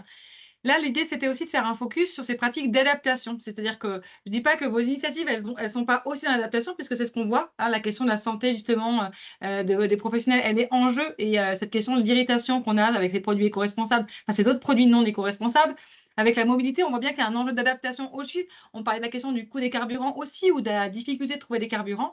Et donc, pour nous, c'était de faire un focus sur des pratiques d'adaptation, parce que c'est aujourd'hui, maintenant, tout de suite, que c'est un enjeu, en fait, pour adapter finalement ce secteur, voilà, trouver des pratiques qui s'adaptent à ce dérèglement environnemental. Alors, pour ceux qui étaient la semaine dernière, je vais reprendre quand même ces données-là parce que ça me paraît vraiment important de les avoir en tête.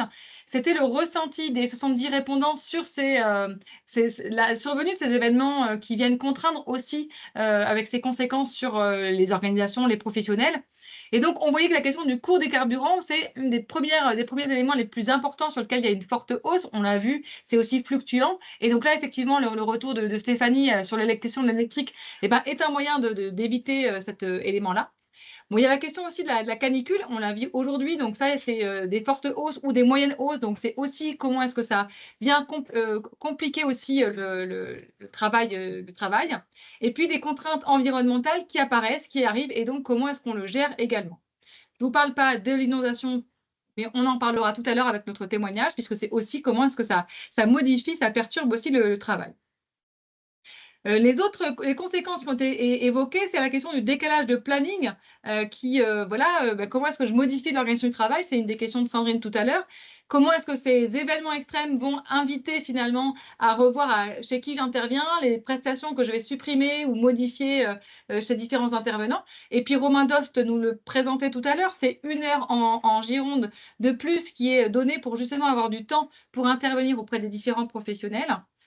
Ça peut être aussi des nouvelles missions avec l'apport d'eau, l'appel des différents professionnels, certains gestes pour justement aider à s'hydrater les différents bénéficiaires, avec du coup une hausse de la charge de travail due à ces événements, des risques professionnels physiques qui sont augmentés et donc, c'est ce qu'on évoquait, une nécessité de réorganiser cette tournée. On sait que les encadrants intermédiaires passent beaucoup de temps à ça et c'est voilà, renforcé du fait de ces différents événements. On a choisi d'illustrer deux intervenantes. Alors, on inverse les prises de parole pour des questions de timing. Mais voilà, Sandrine, je te laisse donner la parole justement à Héloïse Deschamps. Oui, ben vraiment, on est aussi ravis d'avoir Héloïse Deschamps, qui est alors de la réserve citoyenne de Bordeaux. En fait, vous êtes chargée de mission gestion des risques et continuité de l'activité au service gestion des risques et culture du risque à Bordeaux Métropole. Donc déjà, c'est déjà rassurant de savoir que les villes s'organisent pour anticiper les problèmes et y faire face. Et donc du coup, si vous pouvez nous expliquer un petit peu, mais c'est quoi la réserve citoyenne, quel est son objectif, d'où elle vient, à quels besoins elle répond. Et puis après, on fera un focus plus spécifiquement, effectivement, avec des événements qui nous intéressent aujourd'hui, avec les vagues de chaleur qui arrivent, qui sont déjà là sur Bordeaux et ailleurs. Héloïse, je pense que votre micro fonctionne. Oui, c'est bon. On ne vous entend pas.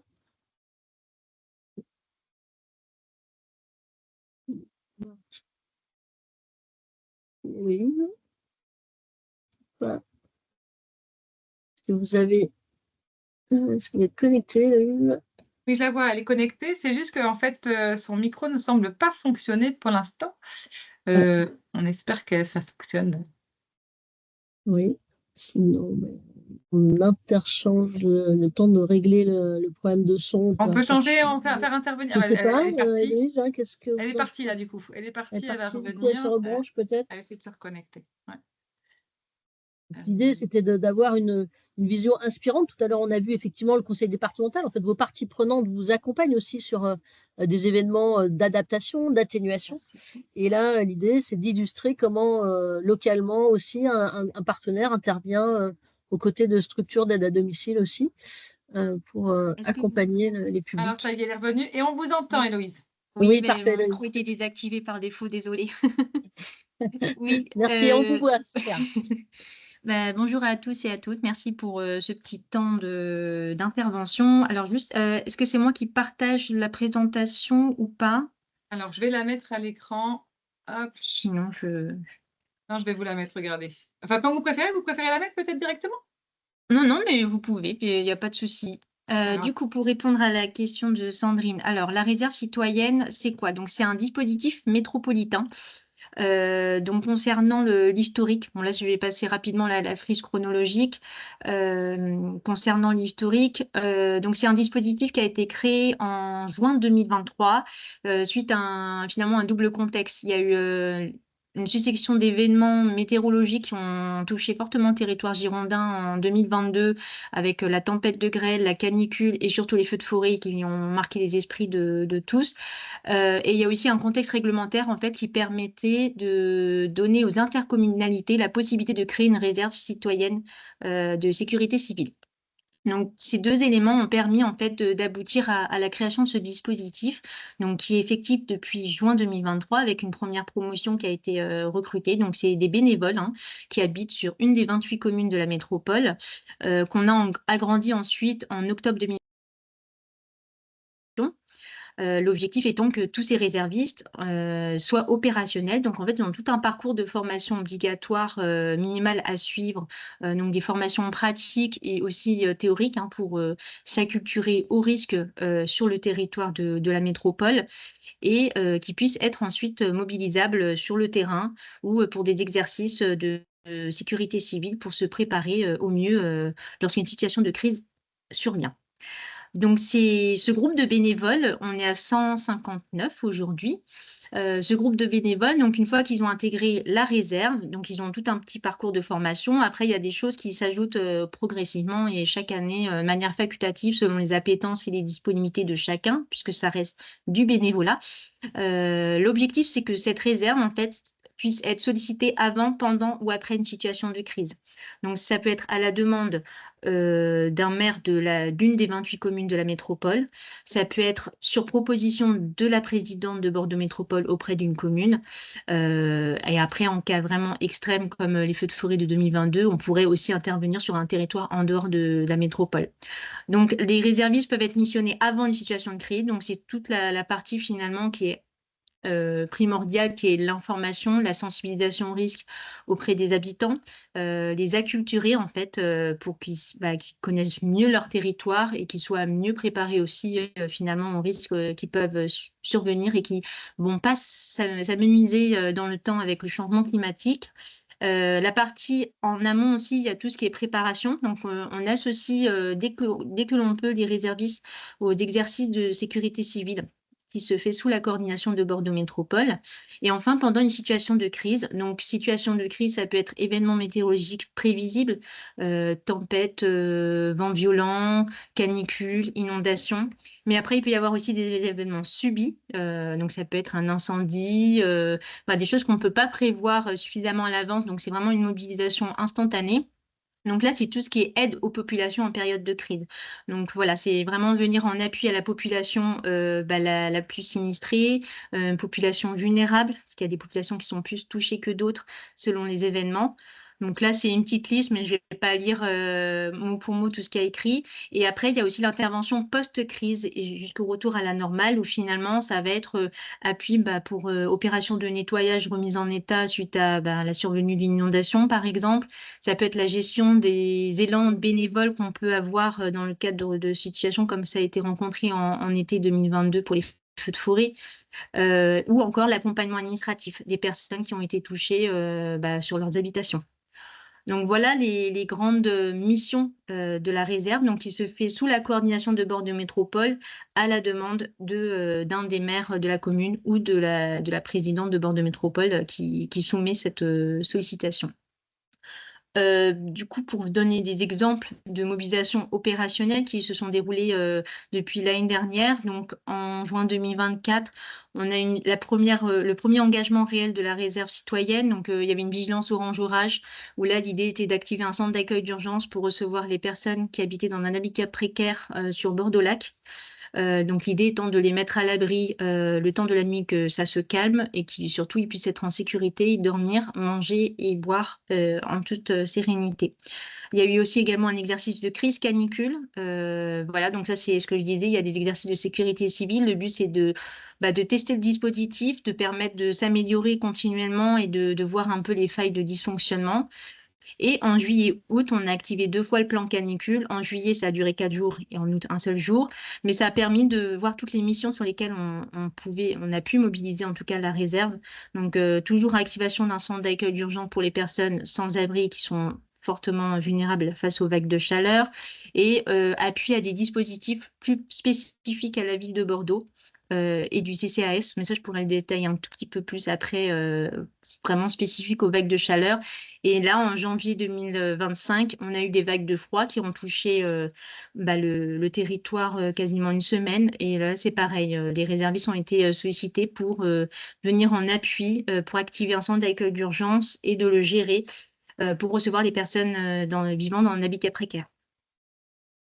Effectivement, c'est intéressant là, de voir, il y a une multiplicité, de voir un petit peu, parce que là, ça a été activé pour les vagues de chaleur, de pouvoir expliquer concrètement aussi ce qui est mis maintenant par rapport aux vagues de chaleur, ce qui permettrait aussi de voir comment la coordination se fait entre les différentes instances, concrètement, notamment vis-à-vis des personnes âgées, qui sont aussi des personnes fragiles. Effectivement, alors juste là, c'était pour resituer où finalement on va solliciter la réserve parce que les vagues de chaleur, finalement, on a plusieurs niveaux et finalement, ça va être à partir du niveau de vigilance orange, donc on se considère comme une canicule, donc c'est 3 jours et 3 nuits consécutives, donc 21 degrés la nuit et 35 degrés le jour. Donc à partir du moment où j'ai 3 jours et 3 nuits consécutives, on est en vigilance orange et à partir de là, on peut solliciter effectivement la réserve sur plusieurs missions.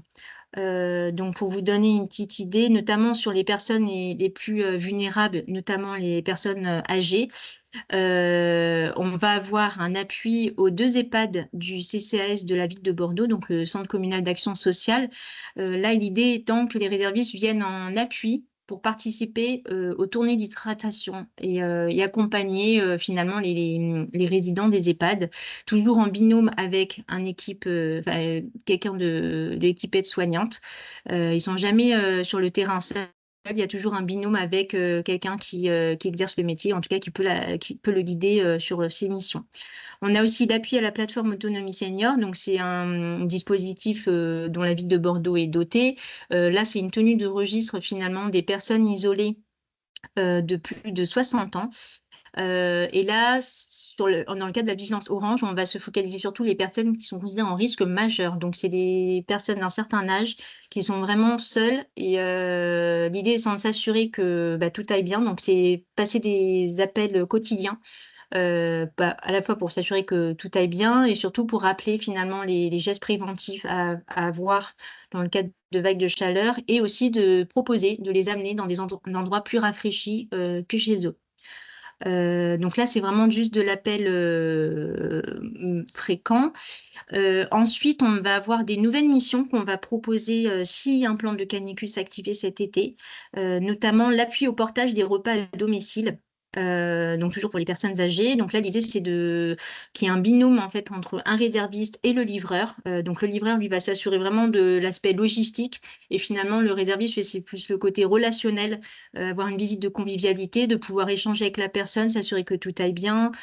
Voilà, de tisser un peu un lien et puis aussi de rappeler les messages de prévention comme on peut le faire par téléphone pour les appels des personnes vraiment isolées de manière importante. Et on a aussi en autre mission un appui aux résidences autonomie senior. Donc là, c'est des seniors qui sont autonomes, mais pour autant, il y a cette partie veille sociale qui est importante, de rappeler les bons gestes, parce que voilà, c'est pas parce qu'ils sont autonomes qu'ils ont forcément tout le rappel des bonnes pratiques à avoir pendant les vagues de chaleur. Mais voilà, les réservistes sont vraiment là pour venir en appui pour des missions de sauvegarde. Donc c'est vraiment mettre à l'abri les personnes vulnérables et de rappeler ils ont ce rôle aussi de prévention et de sensibilisation aux effets météorologiques. Donc là, c'est les vagues de chaleur pour le cas du plan canicule. Mais l'idée étant on multiplie les missions au fur et à mesure qu'on a des demandes aussi, mais ils sont toujours là en appui, non pas pour remplacer des acteurs qui existent déjà sur le territoire et qui ont chacun leur mission propre, mais vraiment de venir en appui, surtout que la période estivale est un peu plus complexe à gérer avec les congés, etc. Donc l'idée étant de pouvoir venir en renfort finalement d'une équipe qui serait en sous-effectif. Ça peut être aussi des effets cumulatifs entre effectivement chaleur, incendie, enfin, voilà, on ne se le souhaite pas, ou orage.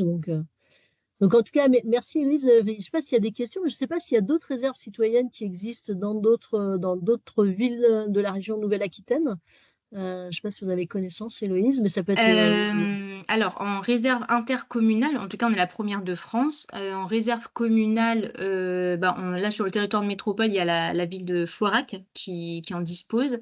Mais après, sur les autres départements de la région, il me semble qu'il y a du côté de la Brède, il y a une réserve de sécurité civile. Alors, c'est vrai que je n'ai pas forcément la cartographie complète, mais en tout cas, à l'échelon intercommunal, je crois qu'on est la première. Après, c'est vrai là, on commence à créer un réseau et de plus en plus reviennent vers nous pour en créer une à ce niveau-là. Parce que l'idée de faire à cet échelon-là aussi, c'est intéressant pour mutualiser tout ce qui est moyens matériels, humains et puis budgétaires aussi, parce que c'est un coût aussi de gérer ce type de dispositif.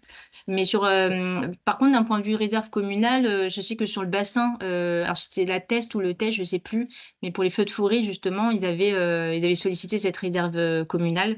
Donc là, je n'ai pas forcément la cartographie complète. Après, sur la région l'idée, c'est le message au niveau des services d'aide à domicile qui nous concernent aujourd'hui, ou des conseils départementaux, enfin nos partenaires, de se dire, effectivement, de se rapprocher des parties prenantes qui vont pouvoir vous aider en fait à dire ce qui existe déjà. Vous avez une culture du risque, il y a des acteurs en tout cas publics qui peuvent aider à définir des plans de continuité d'activité, mieux travailler sur l'alerte, l'organisation en cas de crise.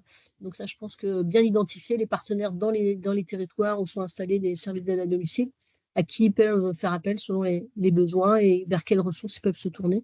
Les avoir identifiés, c'est aussi ça, anticiper. En tout cas, Oui. parce qu'il faudra s'adapter, ça c'est sûr, mais pour anticiper, voilà. Donc je ne sais pas s'il y a des questions, mais en tout cas... Pas de merci, questions en Élise. tout cas, mais extrêmement intéressant. Madame Deschamps, merci beaucoup parce qu'on voit vraiment, comme vous l'avez dit très justement, l'appui que ça vient apporter au secteur de l'aide et du soin à domicile, particulièrement dans ces périodes complexes et chargées que représente la période estivale. Et donc l'idée pour nous, c'était vraiment de pouvoir avoir cette illustration, comme le disait Sandrine, des partenariats à mobiliser. Aussi pour soutenir les professionnels, vous le disiez, ils interviennent en binôme, ça permet d'être en binôme aussi face à ces situations difficiles. Et donc, je pense que c'est voilà, des initiatives qui font partie aussi de cet enjeu d'adaptation. C'est comment est-ce qu'on s'entoure sur les territoires en fonction des risques qu'on peut avoir, des partenaires aidants de ce côté-là. Donc, merci beaucoup, Madame Deschamps. Je vois qu'il n'y a toujours pas de questions dans le chat. Je vous propose du coup maintenant d'entendre une nouvelle initiative du CIS de Chalosse-Tursan. Alors, je vous vois moins bien, mesdames, c'est tout flou, je ne sais pas. Voilà. Ah, super, on vous voit mieux. Merci beaucoup d'être avec nous. Donc, vous êtes dans les Landes. Et effectivement, l'idée... Alors, je vais arrêter mon partage d'écran. L'idée, c'était de vous entendre aussi parce que vous aussi, la question de la... Regardez, j'ai quand même, hop, je partageais vite fait cette image-là. Vous êtes toutes les deux, donc Sandrine Sampé, vous êtes responsable du service d'aide à domicile du CIS de Chalosse et Céline de Ravel, infirmière coordinatrice du SIAD, mais un service qui finalement est maintenant déjà un SAD mixte, hein, service autonomie à domicile. Et donc, vous avez finalement déjà mis en place des pratiques, notamment au travers de vos équipements de protection individuelle, mais aussi au travers de différentes actions. Est-ce que vous pouvez nous expliquer quelle était la motivation, quel a été le point de départ de cette mise en place de ces actions au service finalement de l'adaptation de vos organisations aux conséquences du dérèglement environnemental? Alors du coup, il est certain que on est aussi bien dans le sud, il fait chaud. Donc c'est sûr que l'été, on s'était retrouvé à avoir des besoins au niveau donc des équipes. On avait un petit peu d'absentéisme. On a aussi été amené à réfléchir. On a eu des opportunités donc avec la dotation. Et ensuite, on a travaillé avec elles en fait sur leurs besoins. Donc, effectivement, ce qui est remonté par rapport aux équipements, c'était notamment les blouses voilà, qu'elles estimaient trop chaudes avec des grammages assez importants. Et donc, elles ne mettaient plus sur les périodes d'été, mais de par la chaleur, voilà, pour ne pas se surcharger. Et il y avait aussi une incidence du coup sur la reconnaissance par les bénéficiaires du personnel. C'est vrai que la blouse et avec la petite étiquette fait quand même foi que c'est le service du CIAS qui intervient, que ce sont des professionnels et donc ça rassure et le voisinage et le bénéficiaire lui-même, surtout en période estivale où ça peut être des remplaçantes de par les congés. Donc on a d'abord en interne, enfin au niveau du bureau, vu différents professionnels des équipements qui nous ont proposé différentes choses. Et ensuite, avec une petite équipe, elles ont choisi ce qui était le plus adapté en les essayant pendant un certain temps. Et puis après, on a passé la commande pour toute l'équipe. Donc ça, c'était au niveau des équipements pour les salariés. On fait aussi par rapport aux bénéficiaires, et ça fait le lien avec l'intervenante précédente, où dans le cadre du plan canicule, ça peut nous arriver de prêter des ventilateurs pour des bénéficiaires qui fait très chaud, qui ne gèrent pas forcément l'ouverture et la fermeture des volets aux bonnes heures, etc. Donc ça nous arrive, on est sur un territoire assez rural, donc ça nous arrive voilà, de prêter ça. La mairie a aussi mis à disposition en 2023, quand il y a eu un fort épisode de canicule, une salle climatisée pour qu'on puisse aller chercher les bénéficiaires qui le souhaitaient et qui passent l'après-midi au frais dans cette salle climatisée en visionnant un film. Donc il y a des petites initiatives comme ça d'un niveau qui sont mis en place et pour les intervenantes et pour les bénéficiaires pour pouvoir s'adapter au climat excessif. Voilà. Pour les intervenantes, on a aussi financé, grâce à la dotation qualité, une fontaine à eau, voilà, qui sont dans nos locaux. Voilà, on partage les locaux avec l'EHPAD. Donc, voilà, donc ça permet qu'elles passent au bureau, qu'elles remplissent leurs bouteilles d'eau. Ça fait aussi des économies en matière d'achat d'eau du centre commercial avec des bouteilles en plastique. Donc, ça, on l'a mis en place depuis l'été dernier également. Ensuite, concernant du coup les prestations, c'est vrai que Sandrine, tu avais revu aussi le règlement intérieur par rapport aux activités. Notamment sur l'été, hein, c'est vrai que c'est souvent les périodes estivales qui sont plus compliquées. On a mis en place dans le règlement de fonctionnement un petit article, notamment sur le nettoyage des vitres, voilà, dans lequel on explique aux bénéficiaires que sur certaines tâches, particulièrement celles-là, on leur demande de ne pas le faire aux intervenantes sur des journées où il fait 40 degrés. Le repassage.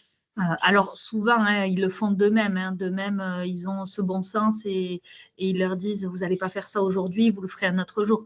Ils le font pour la plupart d'entre eux-mêmes, mais voilà, afin aussi de les protéger, on a préféré le mettre dans le règlement de fonctionnement parce qu'il y en a qui ont peut-être un peu moins d'empathie et qui leur font faire les mêmes tâches qu'ils fassent 40 ou qu'ils fassent 15, quoi. Voilà. Donc, c'était aussi un petit peu pour encadrer les choses. Donc, ça a été rajouté et annexé au règlement de fonctionnement. Donc, à la fois des ressources qui permettent justement de s'adapter et de graver dans le marbre ce que vous avez mis en place. On a parlé de tout ce qui était autour des vagues de chaleur, mais vous m'avez dit aussi avoir traversé le problème des inondations ou du vent. Qu'est-ce que vous mettez en place justement dans ces cas-là pour pour adapter vos pratiques? Alors du coup, nous, c'est vrai qu'on a aussi un système d'astreinte où nous sommes joignables 24 heures sur 24, 7 jours sur 7. Donc, en fonction des alertes météo, bon, c'est sûr qu'on est aussi à l'affût, mais du coup, on va communiquer donc sur les risques encourus.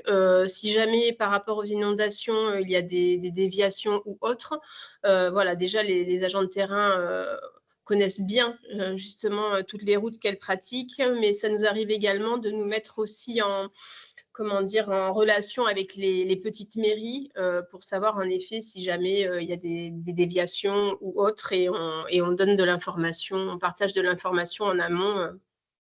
Voilà. Et si jamais vraiment une route n'était pas praticable, eh bien, on alerte du coup le bénéficiaire et on reporte la prestation, que ce soit une prestation de soins ou de ménage, ça peut, voilà. Ça, ce sont des réalités que vous évoquiez avec la question des inondations qui ont pu être déjà rencontrées. Donc, quand on parle du règlement environnemental et de l'adaptation aujourd'hui, c'est une réalité dans certains services. Mais on évoquait lorsqu'on préparait notre échange que là, c'est super, il y a plein de choses. Vous avez donné des conseils de manière un peu de bon sens, par l'expérience aussi des événements passés que vous avez rencontrés. Et on évoquait justement cette structuration que vous aviez pour projet de mettre en place. Disons qu'on souhaitait également, donc bien sûr forcément faire des procédures, notamment là on parlait d'inondation, mais si jamais il y avait aussi des orages avec des coupures d'électricité, on a affaire à un public qui bien souvent ont du matériel médicalisé comme des matelas à air en fait, pour éviter les escarres, et du coup en effet on rappelle les bonnes pratiques en fait aux professionnels. Comment on met en place comment les modes dégradés sur ce type de matériel, comment faire, comment prévenir et faire aussi de la pédagogie auprès donc de l'entourage des patients vulnérables. Donc effectivement, on entendait l'intérêt de ces procédures à venir justement pour sécuriser et pour finalement mettre des procédures et capitaliser sur nos expériences surtout. C'est ça. Voilà, parce qu'on expérimente, on s'adapte en fait aux différentes situations qui deviennent quand même récurrentes. C'est vrai que les événements climatiques, on a parfois du mal à les anticiper et donc à avoir créé des procédures pour pouvoir être opérationnel le jour J. Et c'est souvent après qu'on y réfléchit parce qu'on s'est retrouvé confronté à des difficultés. Et donc, mais c'est en étant dans le vif du sujet qu'après, on peut rectifier le tir et être prête pour les prochains événements, en espérant qu'il y en ait le moins possible. Mais bon, ça n'a pas l'air de trop tendre vers ça. Malheureusement, non. Mais on sait que grâce à la réforme des salles, vous allez nous faire des procédures et on sera preneur de les lire, tout comme on a pu voir la liste de matériel d'Anne-Carole. On sera preneur des procédures pour justement, si vous nous autorisez, pouvoir les diffuser aux uns et aux autres. L'enjeu, vous avez bien compris de ces webinaires et de ces échanges, c'est d'inspirer et de capitaliser entre tous les acteurs qui ont déjà justement malheureusement expérimenté ces difficultés-là, mais qui peuvent peut-être aider ceux qui vont devoir y être confrontés. Et on évoquait peut-être ensemble, peut-être pour la suite, la question de l'adaptation des horaires, quelque chose que vous réfléchissez? Oui, notamment les horaires en tant que canicule. On se demandait en effet si, enfin, comment dire, à l'essai, si on pouvait les faire démarrer avant et du coup les faire terminer aussi un petit peu avant. Voilà, même si c'était une demi-heure, une demi-heure le matin, c'est toujours une demi-heure de frais. Donc, et une demi-heure de chaud en moins le soir. Ouais, c'est ça. Mais j'entendais tout à l'heure l'intervenante, alors je crois que c'était la dame de Limoges, voilà, qui parlait de son organisation avec des tournées du matin, de l'après-midi et de la nuit. Enfin, voilà, ça peut être aussi des idées bonnes à prendre, à réfléchir sur l'organisation aussi. Ouais, ADN 87, effectivement, qui ont des tournées matin, après-midi et soir-nuit, quoi. Effectivement, ça peut être, c'est ce que vous dites, cette articulation finalement qui permet. Alors, il y a quand même des interventions l'après-midi, hein, je crois, Stéphanie, voilà, qui se succèdent. Oui, nous, on est organisé, en fait, on appelle ça en posté, c'est-à-dire que c'est quasi similaire par rapport à un établissement. On a les équipes du matin qui commencent à partir de 6 heures et l'embauche s'étale jusqu'à 8 et ça dure jusqu'à 14 heures, 15 heures pour certains. Et puis, on a les équipes d'après-midi qui commencent, elles, à 15 heures et qui peuvent aller jusqu'à minuit. Et on a les équipes de nuit qui commencent à 19 heures jusqu'à 6 heures le matin. D'accord. Donc, ça nous permet effectivement d'adapter, alors bien sûr en fonction des rituels des bénéficiaires, hein, évidemment, en fonction aussi des indisponibilités des salariés, mais aussi quand on est sur des fortes chaleurs, du coup, à harmoniser sur les demandes et adapter en fonction des missions qui sont confiées. Ouais. Merci pour ces précisions-là. Donc, merci en tout cas ce que j'entends et je vois pas de questions dans le chat, mais n'hésitez pas à poser des questions les uns et les autres. C'est ce que vous évoquiez, en fait, il y a à la fois un enjeu de transition écologique et une opportunité d'adapter les conditions de travail en répondant à cette adaptation aux contraintes qui sont déjà rencontrées. Et puis, vous évoquiez un financement par la dotation complémentaire, je crois, notamment des EPI. Oui, tout à fait. Donc, justement, les blouses et les chasubles, également les tenues de pluie, ça c'est pour le service portage repas. On a pu les financer grâce à la dotation complémentaire, ainsi que la fontaine à eau qui était réclamée et attendue par les salariés. Voilà, donc là on essaye voilà, de l'utiliser sur des sujets qui reviennent souvent en réunion, voilà, des problématiques que les salariés font remonter et qui sont souvent qui peuvent être en lien avec la transition écologique. Voilà. Merci beaucoup pour votre témoignage à deux voix qui nous montre comment effectivement dans les Landes, très concrètement, vous avez cherché à répondre à toutes ces difficultés-là en agissant du coup sur cette question de la lutte contre le dérèglement environnemental, en améliorant et en cherchant à justement améliorer les conditions de travail de vos professionnels. Donc merci beaucoup mesdames. Pour conclure, du coup, je vous propose d'écouter Fanny Joandé de la RAC Nouvelle-Aquitaine pour justement faire un retour sur sur ces différents témoignages qu'on a pu avoir. Fanny, je te laisse la parole. Oui, merci. Donc, effectivement, c'est très intéressant tous vos témoignages, puisque du coup, au-delà, effectivement, de montrer l'impact que les actions et les projets que vous pouvez mener vont avoir sur l'environnement, sur les questions du changement climatique, c'est de montrer comment ça va aussi venir transformer le travail, transformer notamment le contenu, par exemple, et le sens du travail. Donc, c'est par exemple chez Cap Service, on voit effectivement que l'usage des produits non toxiques va pas seulement, non toxiques et l'usage des produits en éco-conception il va y avoir une amélioration des conditions de santé. Donc, et redonner du sens au travail au quotidien des intervenants, intervenantes, mais aussi mais aussi que par la formation au ménage éco-responsable, les salariés vont pouvoir acquérir aussi de nouvelles compétences techniques et relationnelles. Et aussi être en capacité de pouvoir elle-même conseiller les bénéficiaires, ce que vous disiez, sur ces enjeux de santé environnementale.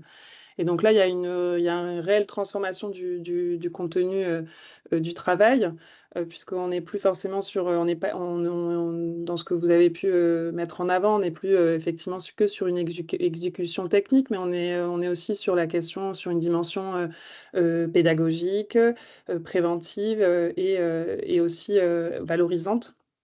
Et ce qu'on voit de ce type de démarche, de ce type d'action, c'est que ça peut venir contribuer à renforcer du coup la reconnaissance professionnelle et aussi on peut imaginer ouvrir de nouvelles perspectives de parcours dans un secteur où parfois effectivement les évolutions peuvent être souvent un peu limitées.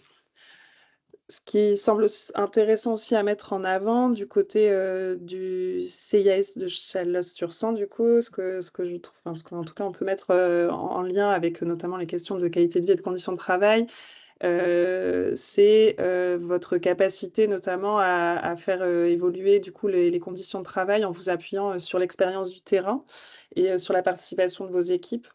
On voit avec l'exemple de l'adaptation des EPI, du coup vous êtes reparti effectivement des problématiques du terrain, des remontées de terrain. Vous avez du coup donc et avec aussi la mise en place derrière par rapport à ces problématiques, donc la recherche de solutions et une phase d'expérimentation de ces solutions. Et ça c'est très important quand on veut aller vers effectivement des démarches de qualité de vie et de conditions de travail, c'est laisser la place à l'expérimentation, à laisser pouvoir aussi revenir en arrière. Et ça c'est une phase très importante. Ce qui est intéressant, c'est de voir sur toutes les actions autour de les ajustes de comment cette volonté de pouvoir s'adapter aux aléas climatiques, c'est vous êtes allé sur les questions d'ajustement d'horaire et tout en effectivement avec le souci de pouvoir maintenir la qualité de service. Et là, ce qui est intéressant, c'est que dans le témoignage que vous faites, c'est que vous repartez du travail, des tâches identifiées comme entre guillemets comme pénibles pour pouvoir adapter le travail en période de canicule. Et là, en plus effectivement de repartir, c'est qu'il y a vraiment un enjeu de faire d'appuyer ces actions-là avec le règlement de fonctionnement que vous communiquez auprès des bénéficiaires. On a vu aussi, du coup, par votre témoignage, la procédure de gestion de ces événements climatiques qui vont aller clairement dans le sens aussi de la prévention des risques et de l'intégration effectivement des nouveaux risques liés au changement climatique.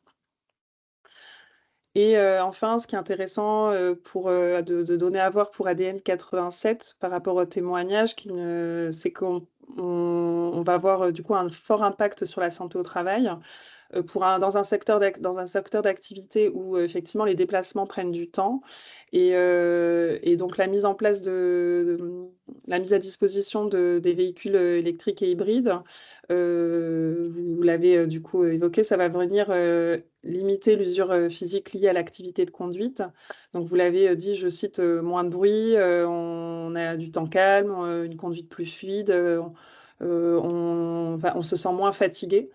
Et donc ça veut dire que quand on démarre notre activité au domicile, du coup on limite clairement la fatigue liée au déplacement et à ces déplacements qui prennent du temps déjà dans l'activité d'aide à domicile ou de commercial.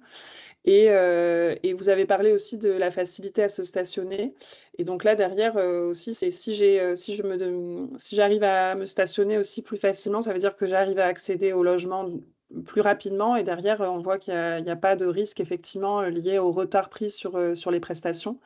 Et donc je démarre effectivement mon activité dans de meilleures conditions et j'évite effectivement cette pression temporelle que je peux avoir du coup dans l'enchaînement effectivement de ces prestations. Et aussi, ce qui était intéressant aussi, c'est aussi au travers aussi de la question de l'attractivité de l'engagement, vous avez aussi évoqué dans ces témoignages-là, que c'est des actions qui peuvent être un vrai levier d'attractivité, de fidélisation pour effectivement dans un secteur où effectivement ça peut être difficile effectivement de recruter.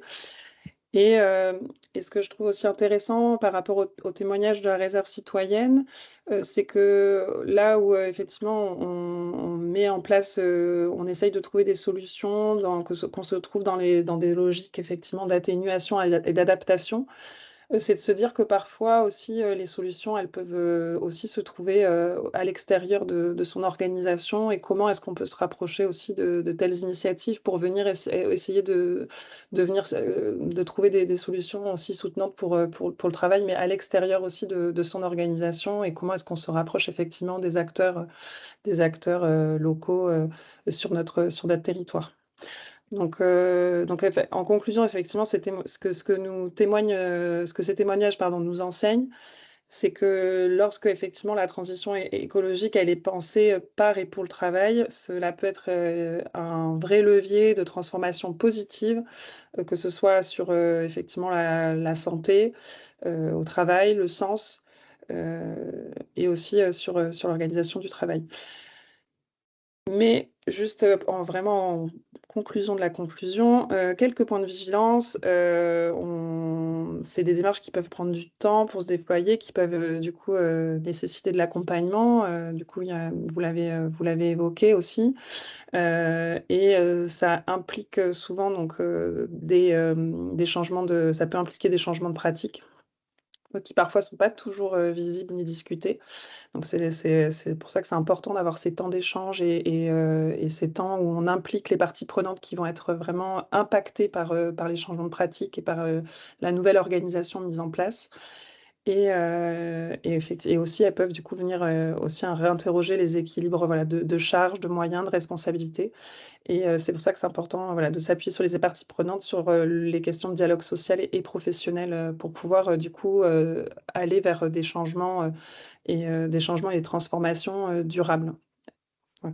Merci beaucoup, Fanny, pour cette conclusion très riche que tu nous as partagée. Et je trouve que c'est très précieux d'avoir ce regard justement sur ces initiatives qui sont plus ou moins au départ initialement pensées sur cette question spécifique de la transition écologique. On voit bien que la plupart sont à la jonction entre ces deux sujets-là, et on voit bien que c'est un sujet aujourd'hui très clair que d'être sur ces deux piliers-là.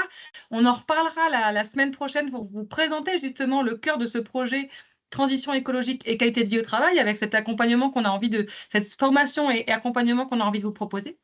Mais on arrive à la fin de ce deuxième webinaire. L'idée, c'est de vous prendre un temps à la fois précis, mais en tenant nos timings. Et pour conclure, on avait envie de vous poser la question, je vais le marquer si je le retrouve ici, sur qu'est-ce que vous retenez, vous, de ce... Est-ce qu'il y a une petite chose que vous avez envie de retenir, de garder, qui va vous servir pour plus tard dans ce que vous avez entendu, une idée inspirante que vous auriez envie de mettre en place à plus ou moins long terme? Je vous pose la question dans le chat. Et on serait ravis que vous puissiez y répondre pour aussi confirmer à nos intervenants l'intérêt de ce qu'ils ont pu nous présenter. Je compte sur vous du coup pour répondre dans le chat, et même ceux qui sont intervenus, vous pouvez aussi y répondre. Donc une idée inspirante que vous auriez envie de mettre en place prochainement, ou un conseil ou une idée qui a été évoquée, que vous retenez, qui va vous amener à cheminer dans les prochains jours, puisqu'on se retrouve lundi prochain. J'espère que vous allez pouvoir nous répondre quelques petits éléments. Autrement formulé, pour ceux qui trouveraient ma question trop compliquée, qu'est-ce que vous avez aimé, qu'est-ce que vous avez apprécié dans ces témoignages, qu'est-ce que vous avez trouvé d'inspirant? Et je vous souhaite à tous une belle après-midi. Encore un très, très grand merci à nos différents intervenants du département de la Gironde, à Cap Service dans la Dordogne, jusqu'au 24, dans le 40 avec le CS de Chalon-sur-Sang, jusque dans le 87. C'est ça la Nouvelle-Aquitaine, c'est qu'en fait, on a des initiatives inspirantes de partout. Et puis Bordeaux avec la réserve citoyenne. Donc merci, un grand merci à tous, et j'espère à la semaine prochaine.